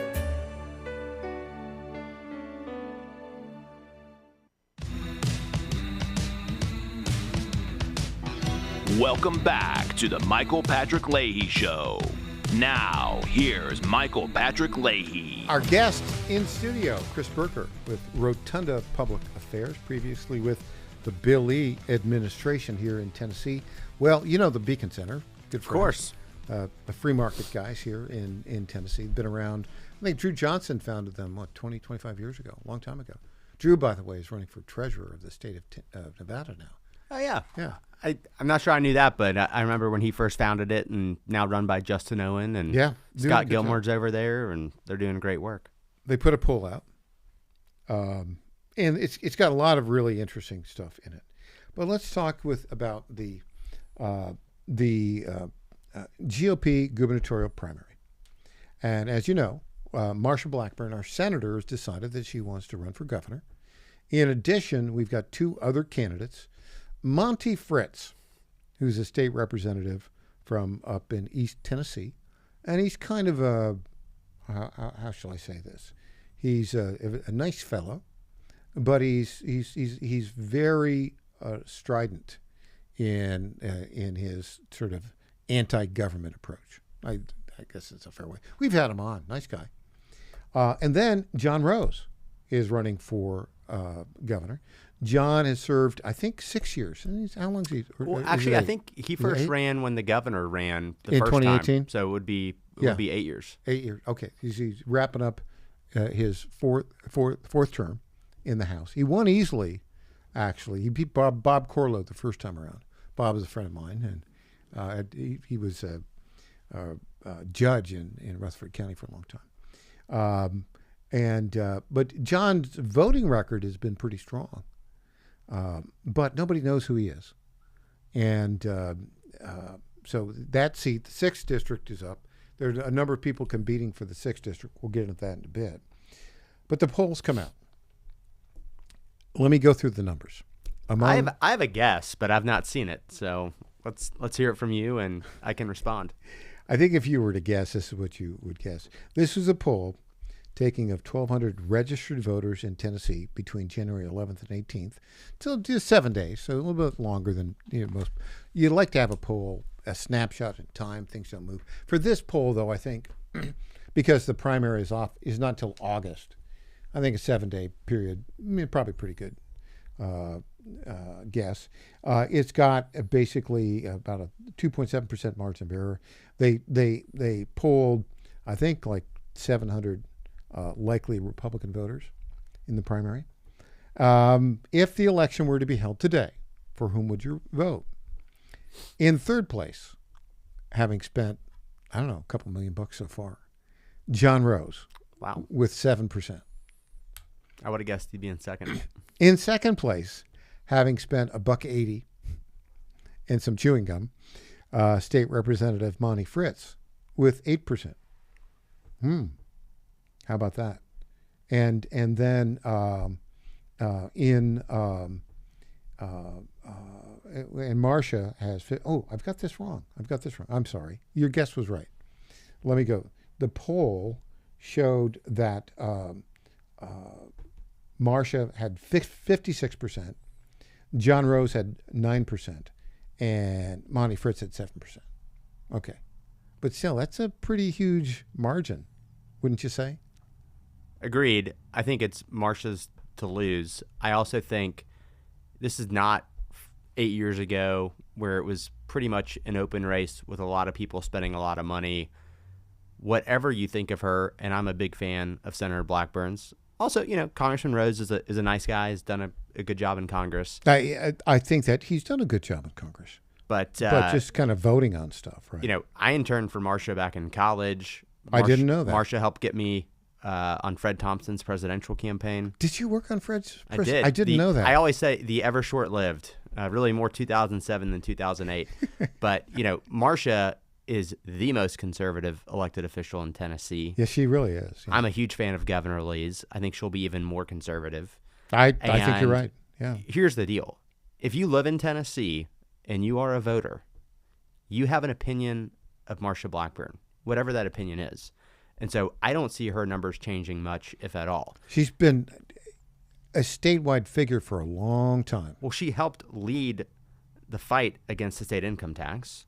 Yeah. So that's conservative credentials to begin with. The Killer Bees in 2000.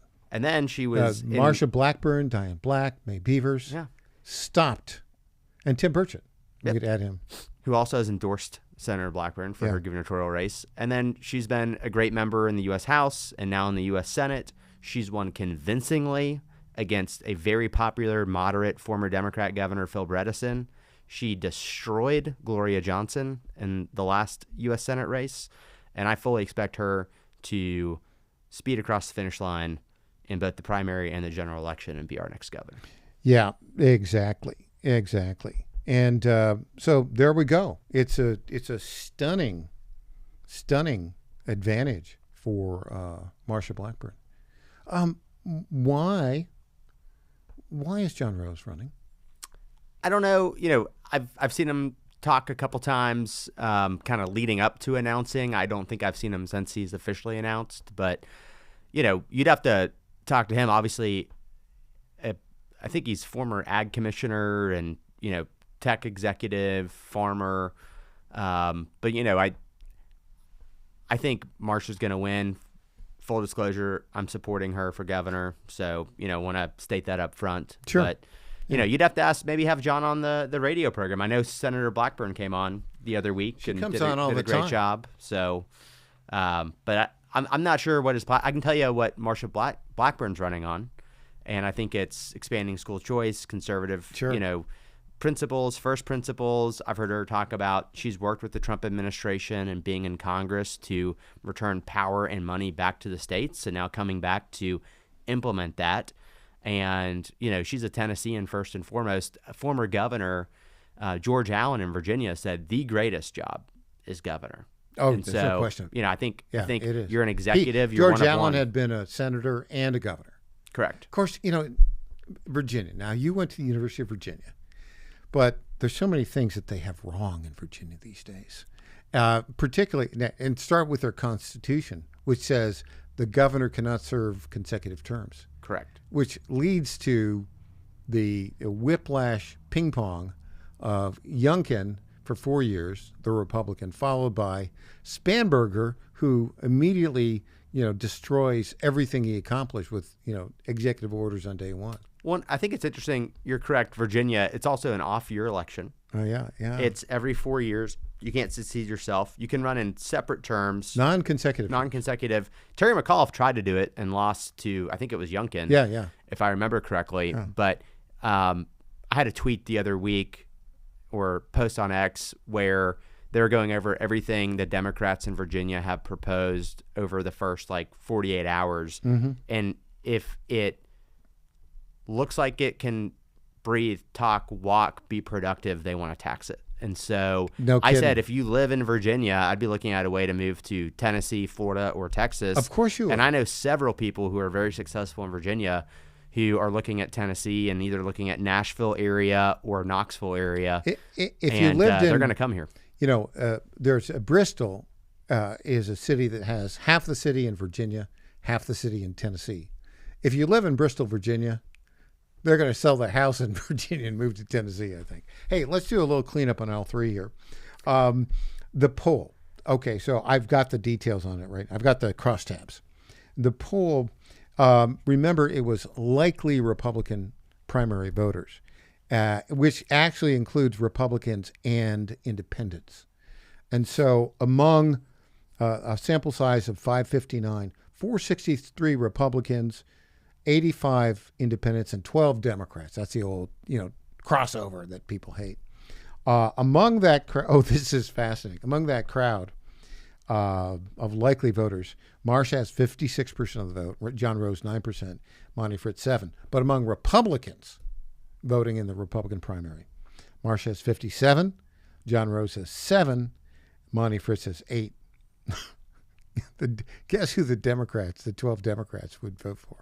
John Rose. Yeah. Interesting. Yeah. Not a good look for John. But anyway, there's so much more on this really outstanding poll that the folks at the Beacon Center have done. We'll talk about that and a little bit more. Also, I want to talk a little bit about other things that you see. What you think this session of the Tennessee General Assembly is going to do, right? What's going to happen with it? How quickly do you think that they'll get through all the business? Well, I think I've heard by tax day they want to be out, obviously. April 15th. Obviously, with the snowstorm and ice storm happening, which we can get into as well, maybe that changes a little bit. But, it's usually in mid to late April or early May, but it's an election year, so they can't fundraise while they're in session. And so I think there's going to be an incentive there for folks who are up again to get out somewhat efficiently and be on the campaign trail. So they all and that's a bipartisan desire, isn't it? They want to get out. I think we maybe misquoted this last time, but the only time democracy is safe is when Congress is not in session. So, Texas has 90 days every 2 years. Yeah. I can't imagine what, full-time legislatures like Pennsylvania and New York are doing. And California and Ohio.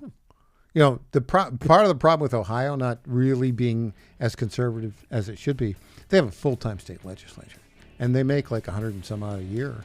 And so staying there needs to be the power. Well, you asked about this session. I think you'll see expanding school choice. I think you'll see, making sure we're on strong financial footing and other conservative principles that the speaker and the lieutenant governor and the governor wanted. We'll have more with Chris Berger when we get back. I'm Michael Patrick Leahy. Back after this.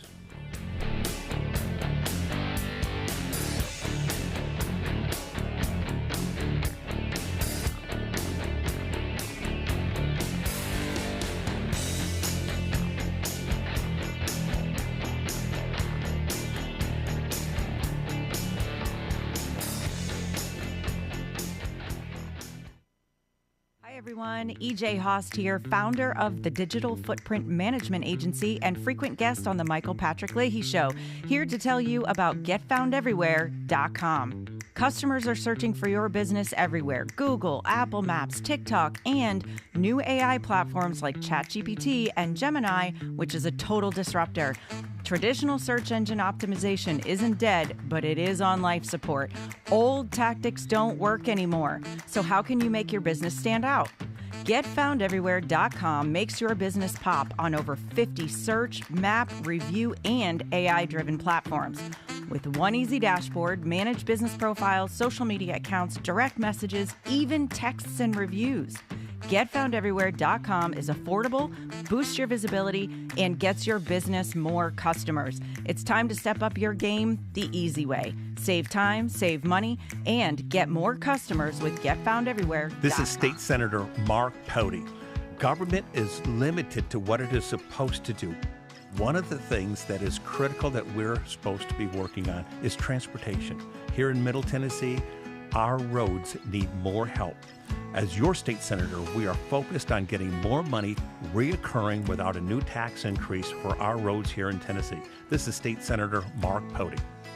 Paid for by Campaign for Mark Pody, Christina Hibden, Treasurer. I'm Lenny McGill, founder and CEO of Glockstore.com. For over 30 years, I've supported the Second Amendment rights of free men and women to protect themselves and their families with firearms. We offer the very best in both selection and prices on Glock handguns, custom Glocks, Glock magazines, and high-performance shooting accessories at Glockstore.com. We also have the finest retail showroom and our Shoot 270 shoot rooms right here in Nashville, Tennessee. Come visit us at Glockstore.com, and you'll be glad you did. My fellow Americans, my good friends, I've known them for a long time, at D.T. McCall & Sons have the deal of a lifetime for you, and nobody knows deals like I do. That much I can tell you. Nobody knows deals like I do.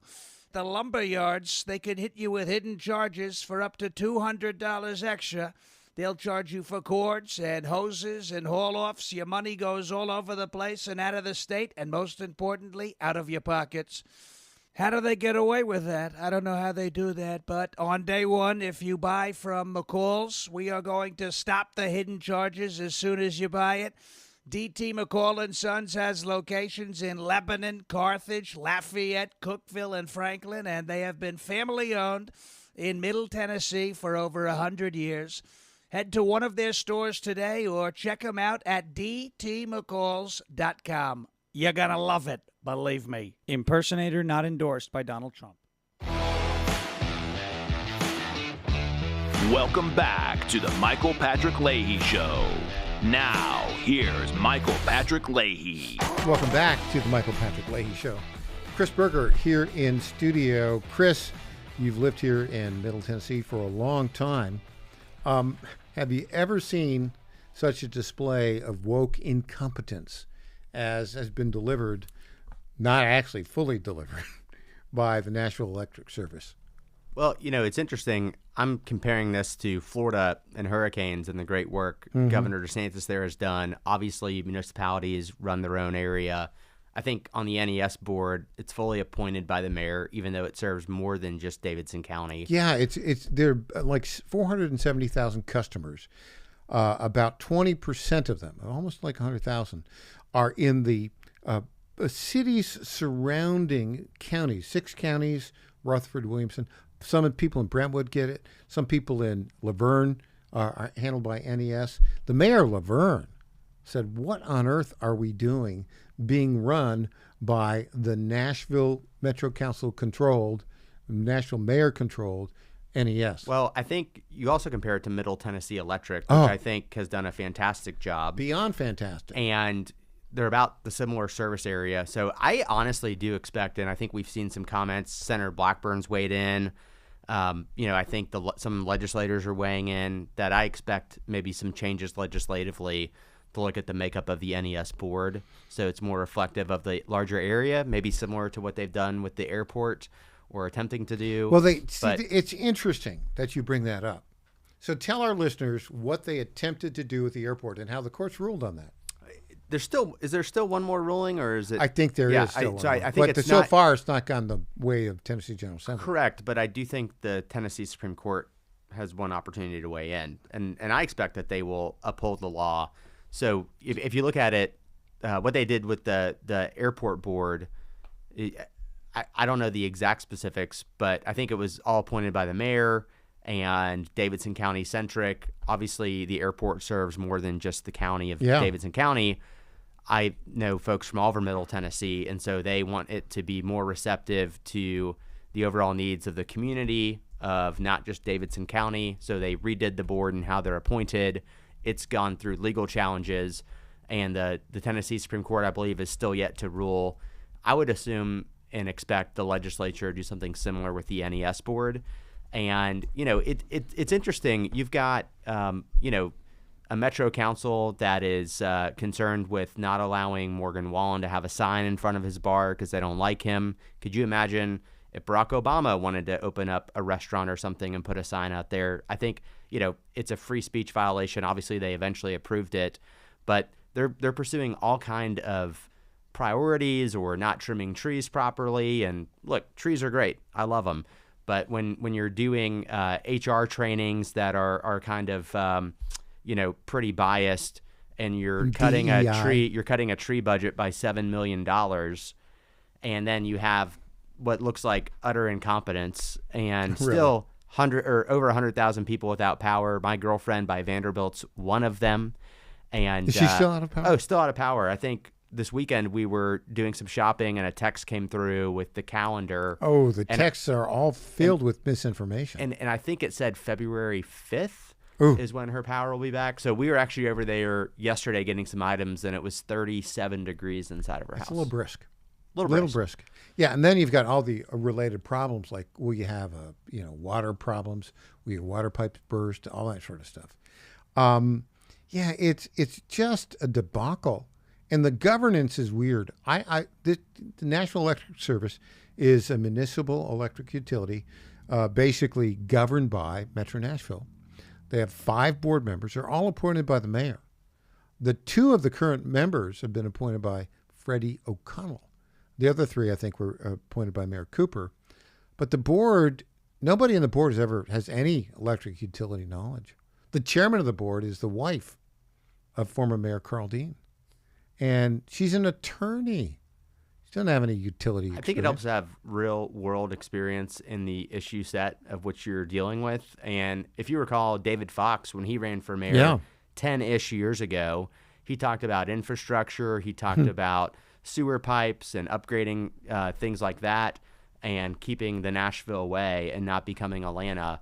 And unfortunately, you look at it, and I think there's even some frustrations among non-far left Metro Council members who might be just normal Democrats who there really is no such thing as a normal Democrat anymore, but I understand your point. Who look at this and say, there needs to be accountability. There needs to be things to make sure this doesn't happen again. So would you like to hear my idea of accountability? It does matter who governs. I would love to hear it. Okay.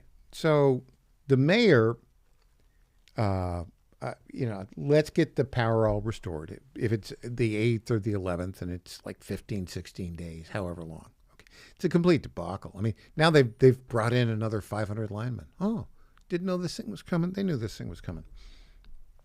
He needs to publicly, well, the mayor, I don't think he's got the cojones to do this. But what ought to happen is there ought to be calls for the resignation of Teresa Broyles-Applin, the hyphenated CEO, who's an accountant, who doesn't understand anything about how to operate a utility, and all 5 of the board members need to resign to be replaced because they don't understand what has to be done. Well, and also, Mike, something else. Someone who works in communications, it has been astounding the lack of communication for about the first week. Oh, I'm even thinking, obviously different, but if I'm on an airplane and there's a delay and they're informing you about the delay and why the delay and how long, or the pilot's coming on or the flight attendants or the gate agent, you're setting expectations. There was little to zero communication.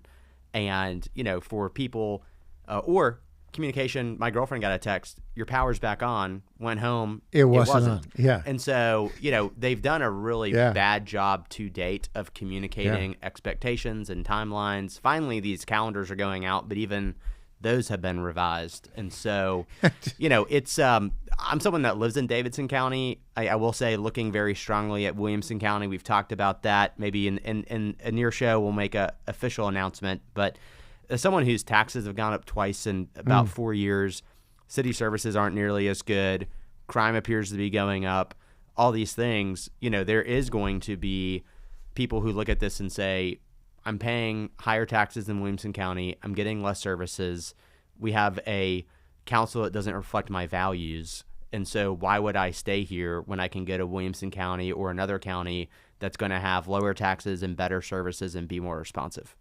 Yeah, and there's already a Metro Council woman who's running for mayor. I don't think she's got that much of a chance, but she's running. Do you see somebody coming up and challenging Freddie O'Connell at mayor in August 27 election? I don't know. Freddie is very liberal. He's a nice person. I like him, socially, as far as, in social circles and things like that. He was my Metro Council member. I supported Matt Wiltshire in that race before Alice Rowley got in. Yeah. I thought Matt was a moderate Democrat who wouldn't wreck the city. I think Freddie's a really nice guy. I think Nashville really missed the boat when they didn't elect David Fox. I volunteered on David's campaign about 10 years ago. But, David was a fiscally conservative, socially moderate Republican running in a nonpartisan race. He almost won. He lost by got into the runoff. He beat Bill Freeman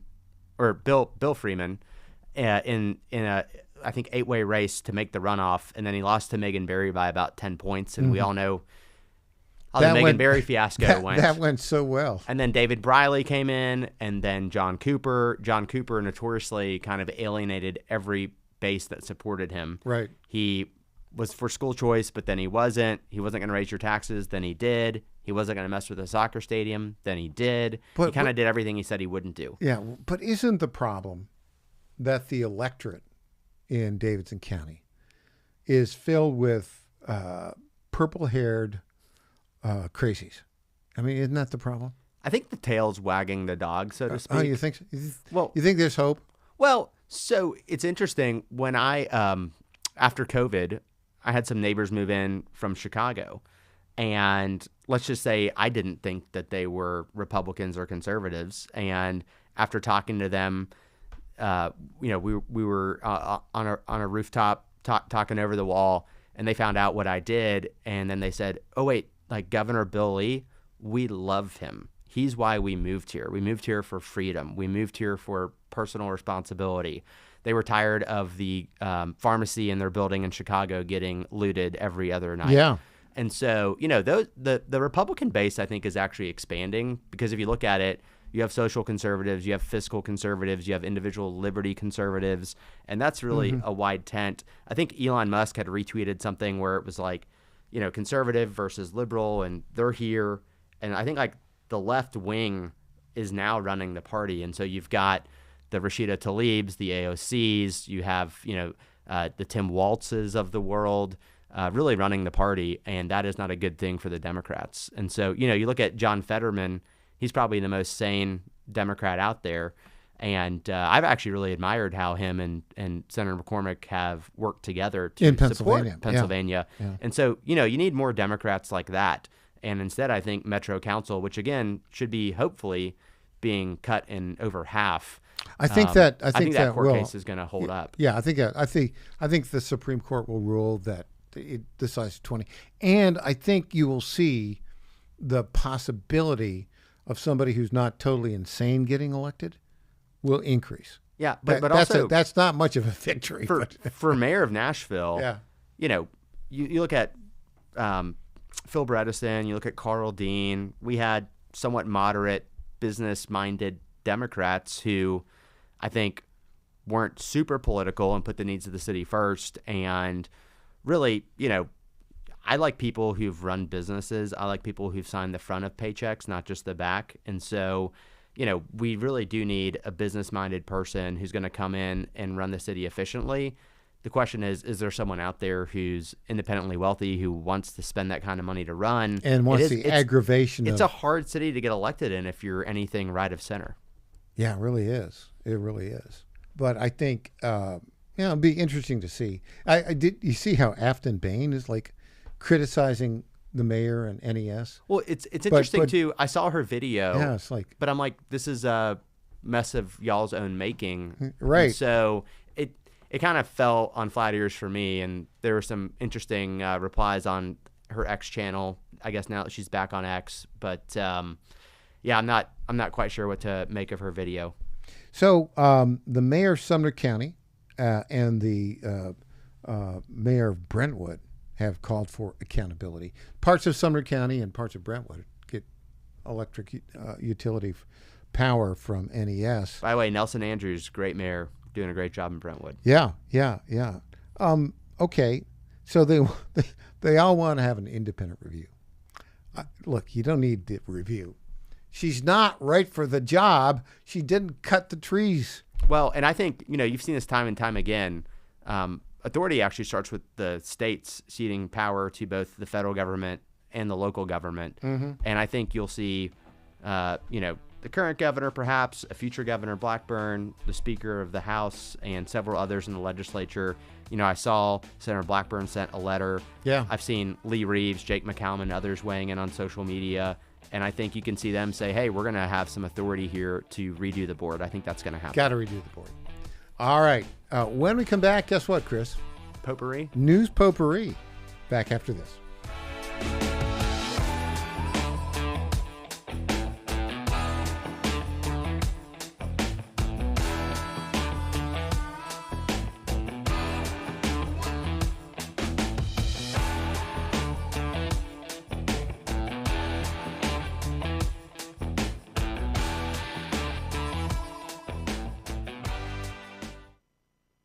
This is Tom Carmichael, CEO of Soul Tea, a supplement to help you have a healthier heart and stronger cardiovascular system. At Soul Tea, we regularly get emails from our customers telling us how Soul Tea has helped them. Like this one from Kelly. Hello, I'm 58 years old and have had high cholesterol for years. I wanted to stay away from prescription drugs. My husband and I have been using Solti for about 13 months. My results have been amazing. My cholesterol levels went from 291 to 129. I am so impressed with Solti and want to thank you. Now, in my own case, my bad cholesterol dropped from 130 to 89, and that was 20 years ago. I'm 75 years old and I take 0 prescription drugs. To get a great deal on Solti, please go to GodzillaHeart.com, and when you check out, use the code Godzilla to get our best deal, which is 50% off your first shipment and then 3 bottles for the price of 2 thereafter. You don't have to live with a broken heart. Do you suffer from Try declining Solti bone and today. joint health? Hi, it's Tina with the John Fredericks Media Network. And when I heard about our company's Women's Challenge, I jumped on the opportunity to test this amazing supplement that's already restoring my bone density, soothing my joint pain, and helping me regain lost mobility. I've experienced so many benefits in such a short time with Native Path Collagen Peptides because they support my bones and joints, boost my metabolism, and unleash the most radiant skin and hair since my 20s. In just 2 weeks, my knee stiffness is gone, and I'm already hitting the gym more aggressively. And I get so many compliments on my glowy skin and shiny hair. Native Path Collagen Peptides are so easy to take. They're tasteless, odorless, and mix great with my morning coffee. Read thousands of 5-star reviews at getnativepath.com/Godzilla. Level up your self-care with Native Path Collagen Peptides. Try it risk-free for as low as $21 today and get free shipping at getnativepath.com/Godzilla. In 2008, the amount of concentrated time people could spend on a task without becoming distracted was 12 seconds. 5 years later, it was only 8 seconds, 1 second less than a goldfish. If you're often distracted or have trouble recalling information, you're likely to fall behind in the demanding, fast-paced 21st century. In other words, brain performance is more critical now than ever. Boost your brain power with Healthy Cells Focus Plus Recall. Science-backed nootropics to help you sharpen focus, concentrate longer, enhance recall, improve mental speed, learn rapidly, and be more alert. It's a pill-free brain supplement made with maximum absorption ingestible gel technology, designed to feed your brain at the cellular level. Take it for a test drive. Go to healthycell.com and use code GODZILLA for 20% off your first order of Focus Plus Recall. That's healthycell.com, code GODZILLA for 20% off. Welcome back to the Michael Patrick Leahy Show. Now, here's Michael Patrick Leahy. Welcome back to the Michael Patrick Leahy Show. Our guest, the one, the only, Chris Berger. Chris, it's that time of day again. It's time for News Potpourri. Yes, ladies and gentlemen, News Potpourri. This is the portion of the program we talk about those stories that are of note, don't necessarily merit a full segment, and may have a touch of irony. So here's one. This is an interesting story. This is a breaking story. Turns out that Elon Musk has just given 500 generators to Nashville. I think that's great, and everybody's saying thank you. The guy's, the guy's really part of the community. Yeah, Elon is a real life Tony Stark. And, it's interesting to see liberals talk about Elon and how they loved him and now they hate him. And someone said, he's not that smart. I'm like, electric cars, spaceships that come down and land and you reuse them. Yeah. Starlink. Robots. Starlink. And now, this is a guy who's invested in the community. Yeah. I think, he's an immigrant who loves America. And he's doing amazing things. Yeah. And, 500 generators, that's amazing. But also, can they come in and Doge Metro Government Nashville is kind of what I want to know. I love that idea. Maybe that's Elon's next gift to the city. Yeah. And, of course, the other thing, too, they could do with this Music City Loop, the Boring Company. Oh, I'm all for it, by the way. It's amazing. But, how about using the technology of the Boring Company to put underground power lines? Hello? Yep. That makes too much sense. Got a weird story here. You see this? You know who Savannah Guthrie is? She's an NBC talking head. Oh, yeah. Her mother, 84-year-old mother, has been reported missing. Hasn't been seen since Sunday. They sent out the homicide folks. She lives just north of Tucson. I don't know if that's going to end well. It's sort of sad to see that. Yeah, I hadn't heard that, but obviously know who she is, her daughter. But prayers for the family, and I hope it's all okay. That's terrible. A little political story. You know, in New Hampshire, there's an open U.S. Senate seat. Sununu's running. Yeah, well, and so it's Shaheen is the Democrat retiring, and New Hampshire's kind of a purpley state. It's a weird state. They have 4 electoral college votes, but they're dominated by Boston media. They do live free or die. That's their motto. They have no state income tax. That's good, but all those libs from Massachusetts have come up and kind of turned it a little bit Democrat. Kind of like Virginia with Northern Virginia. Oh, yeah, exactly. So there are 2 Republicans who are running in New Hampshire for the Senate. Scott Brown. Oh, yeah. And John Sununu. Now, Scott Brown is famous because he won the Senate election in Massachusetts and, did a fine enough job. He only served a couple years because Elizabeth Warren beat him in 2012. But the big upset after Ted Kennedy died is he won the special election. This was, Tea Party power. And then he moved to New Hampshire, and he ran for Senate there, lost, trying to run again. Trump has endorsed somebody there. He's endorsed John Sununu. Interesting. There's a reason. Because he wants to win, probably. Ding, ding, a ding, ding. Yes, that's exactly right. And there's a little bit of the, what's the right word? There's a little bit of the carpetbagger thing going on with Scott Brown, right? Because he was senator from Massachusetts. Sununu's have been around, for however long. They're the biggest name in New Hampshire politics on the Republican side. They side. really are. Father, son, other son. Yeah. So, yeah, it's interesting. I've actually met both Scott Brown and Sununu. And, you have? Tell us about it. I wouldn't say we're close, but I've met them. Scott Brown's daughter, at least, used to live in Nashville. Wasn't she like a musical entertainer, a singer or something? Yeah, she was. And then her husband, baseball player who retired here. I don't know if they still live in Tennessee or not, but, I think I always want the most conservative person who can get elected. Yeah. And so, without really studying that race, I didn't know that Scott Brown was running again. I would pick Sununu as well. Yeah, me too. Hey, Senator John Kennedy has a few words to say. Always great. Oh, here's this latest about what's wrong with the Democrat Party. Here, let's play this. The Karen wing, the loon wing, Bolshevik wing, whatever you want to call it, Jackie, is firmly in control of the Democratic Party. And whether we ever pass a bill, a budget for the Department of Homeland Security will require our Democratic leadership to embrace adulthood, because that's what this discussion is all about. It's not, as it should be, a discussion of the efficient use of taxpayer money and funding ICE and DHS. It's just the Karen wing of the Democratic Party wants to defund ICE. They believe in open borders. They also wanted to defund the cops, defund police. We know how that vampire movie turned out. Now they've moved on to defunding ICE. Is there anybody other than Tim Burchett funnier than John Kennedy?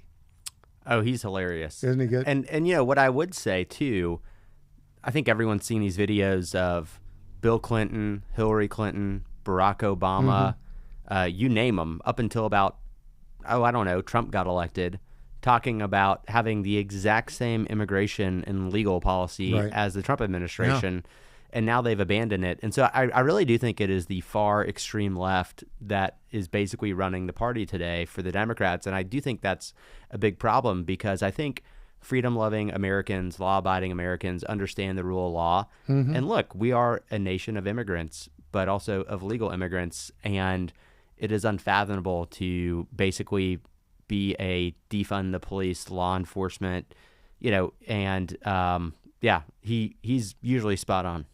Last thing, Donald Trump is threatening to sue Trevor Noah. You know who he is? Oh yeah, the comedy. Is he still on Comedy Central? I don't know. His show's going to be over in a bit. He's from South Africa. He told the Grammy audience that Trump went to Epstein Island. It's not true. He knows it's not true. Trump says he's going to sue him now. I say, go get him. Well, there's a lot of news programs where people make comments like that, and then they have to correct them because they don't want to get sued. Trevor, here's a message to you. Unless you want to pay Donald Trump $10 billion, you should make a correction. And on that note, Chris Berger, thanks for joining us today. Mike, thanks for having me on. All right. Up next, Rob Carson. I'll be back tomorrow morning at 9 o'clock. The website, TennesseeStar.com. I'm Michael Patrick Leahy. Thanks for joining us.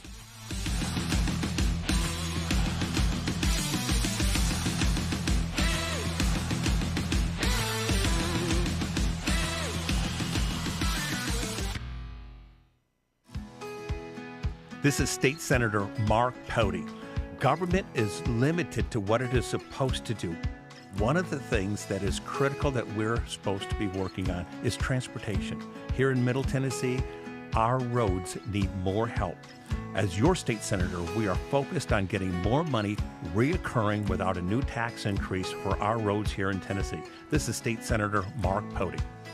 Paid for by Campaign for Mark Pody, Christina Hibden, Treasurer. Hey there, it's Lenny McGill, founder and CEO of GlockStore.com. For over 30 years, I've supported our Second Amendment rights with GlockStore.com, the world's #1 source for Glock handguns, parts, and accessories. I also support accurate, unbiased journalism like The Michael Patrick Leahy Show. His team broke the Kilmar Abrego Garcia traffic stop and was the first to obtain that video. Independent journalism at its finest. Visit us at GlockStore.com. Listen to Michael Patrick Leahy and make America great again. FlatFeeNashville.com is a full-service real estate brokerage that charges homeowners a upfront flat fee of $999 to completely list, market, and sell your home. We are all about saving consumers money, saving that equity. Nobody should hire an agent and feel like when that agent walks in the door, that agent is more concerned about the down payment on their next Mercedes purchase versus saving the equity that those homeowners have worked hard for. I've spent my entire career in ensuring that the equity that people save and they put into their monthly mortgage every single month, as much of that as we possibly can goes back to them when they go to list and sell that home. The idea is to give homeowners the ability to really create generational wealth. FlatFeeNashville.com, FlatFeeNashville.com.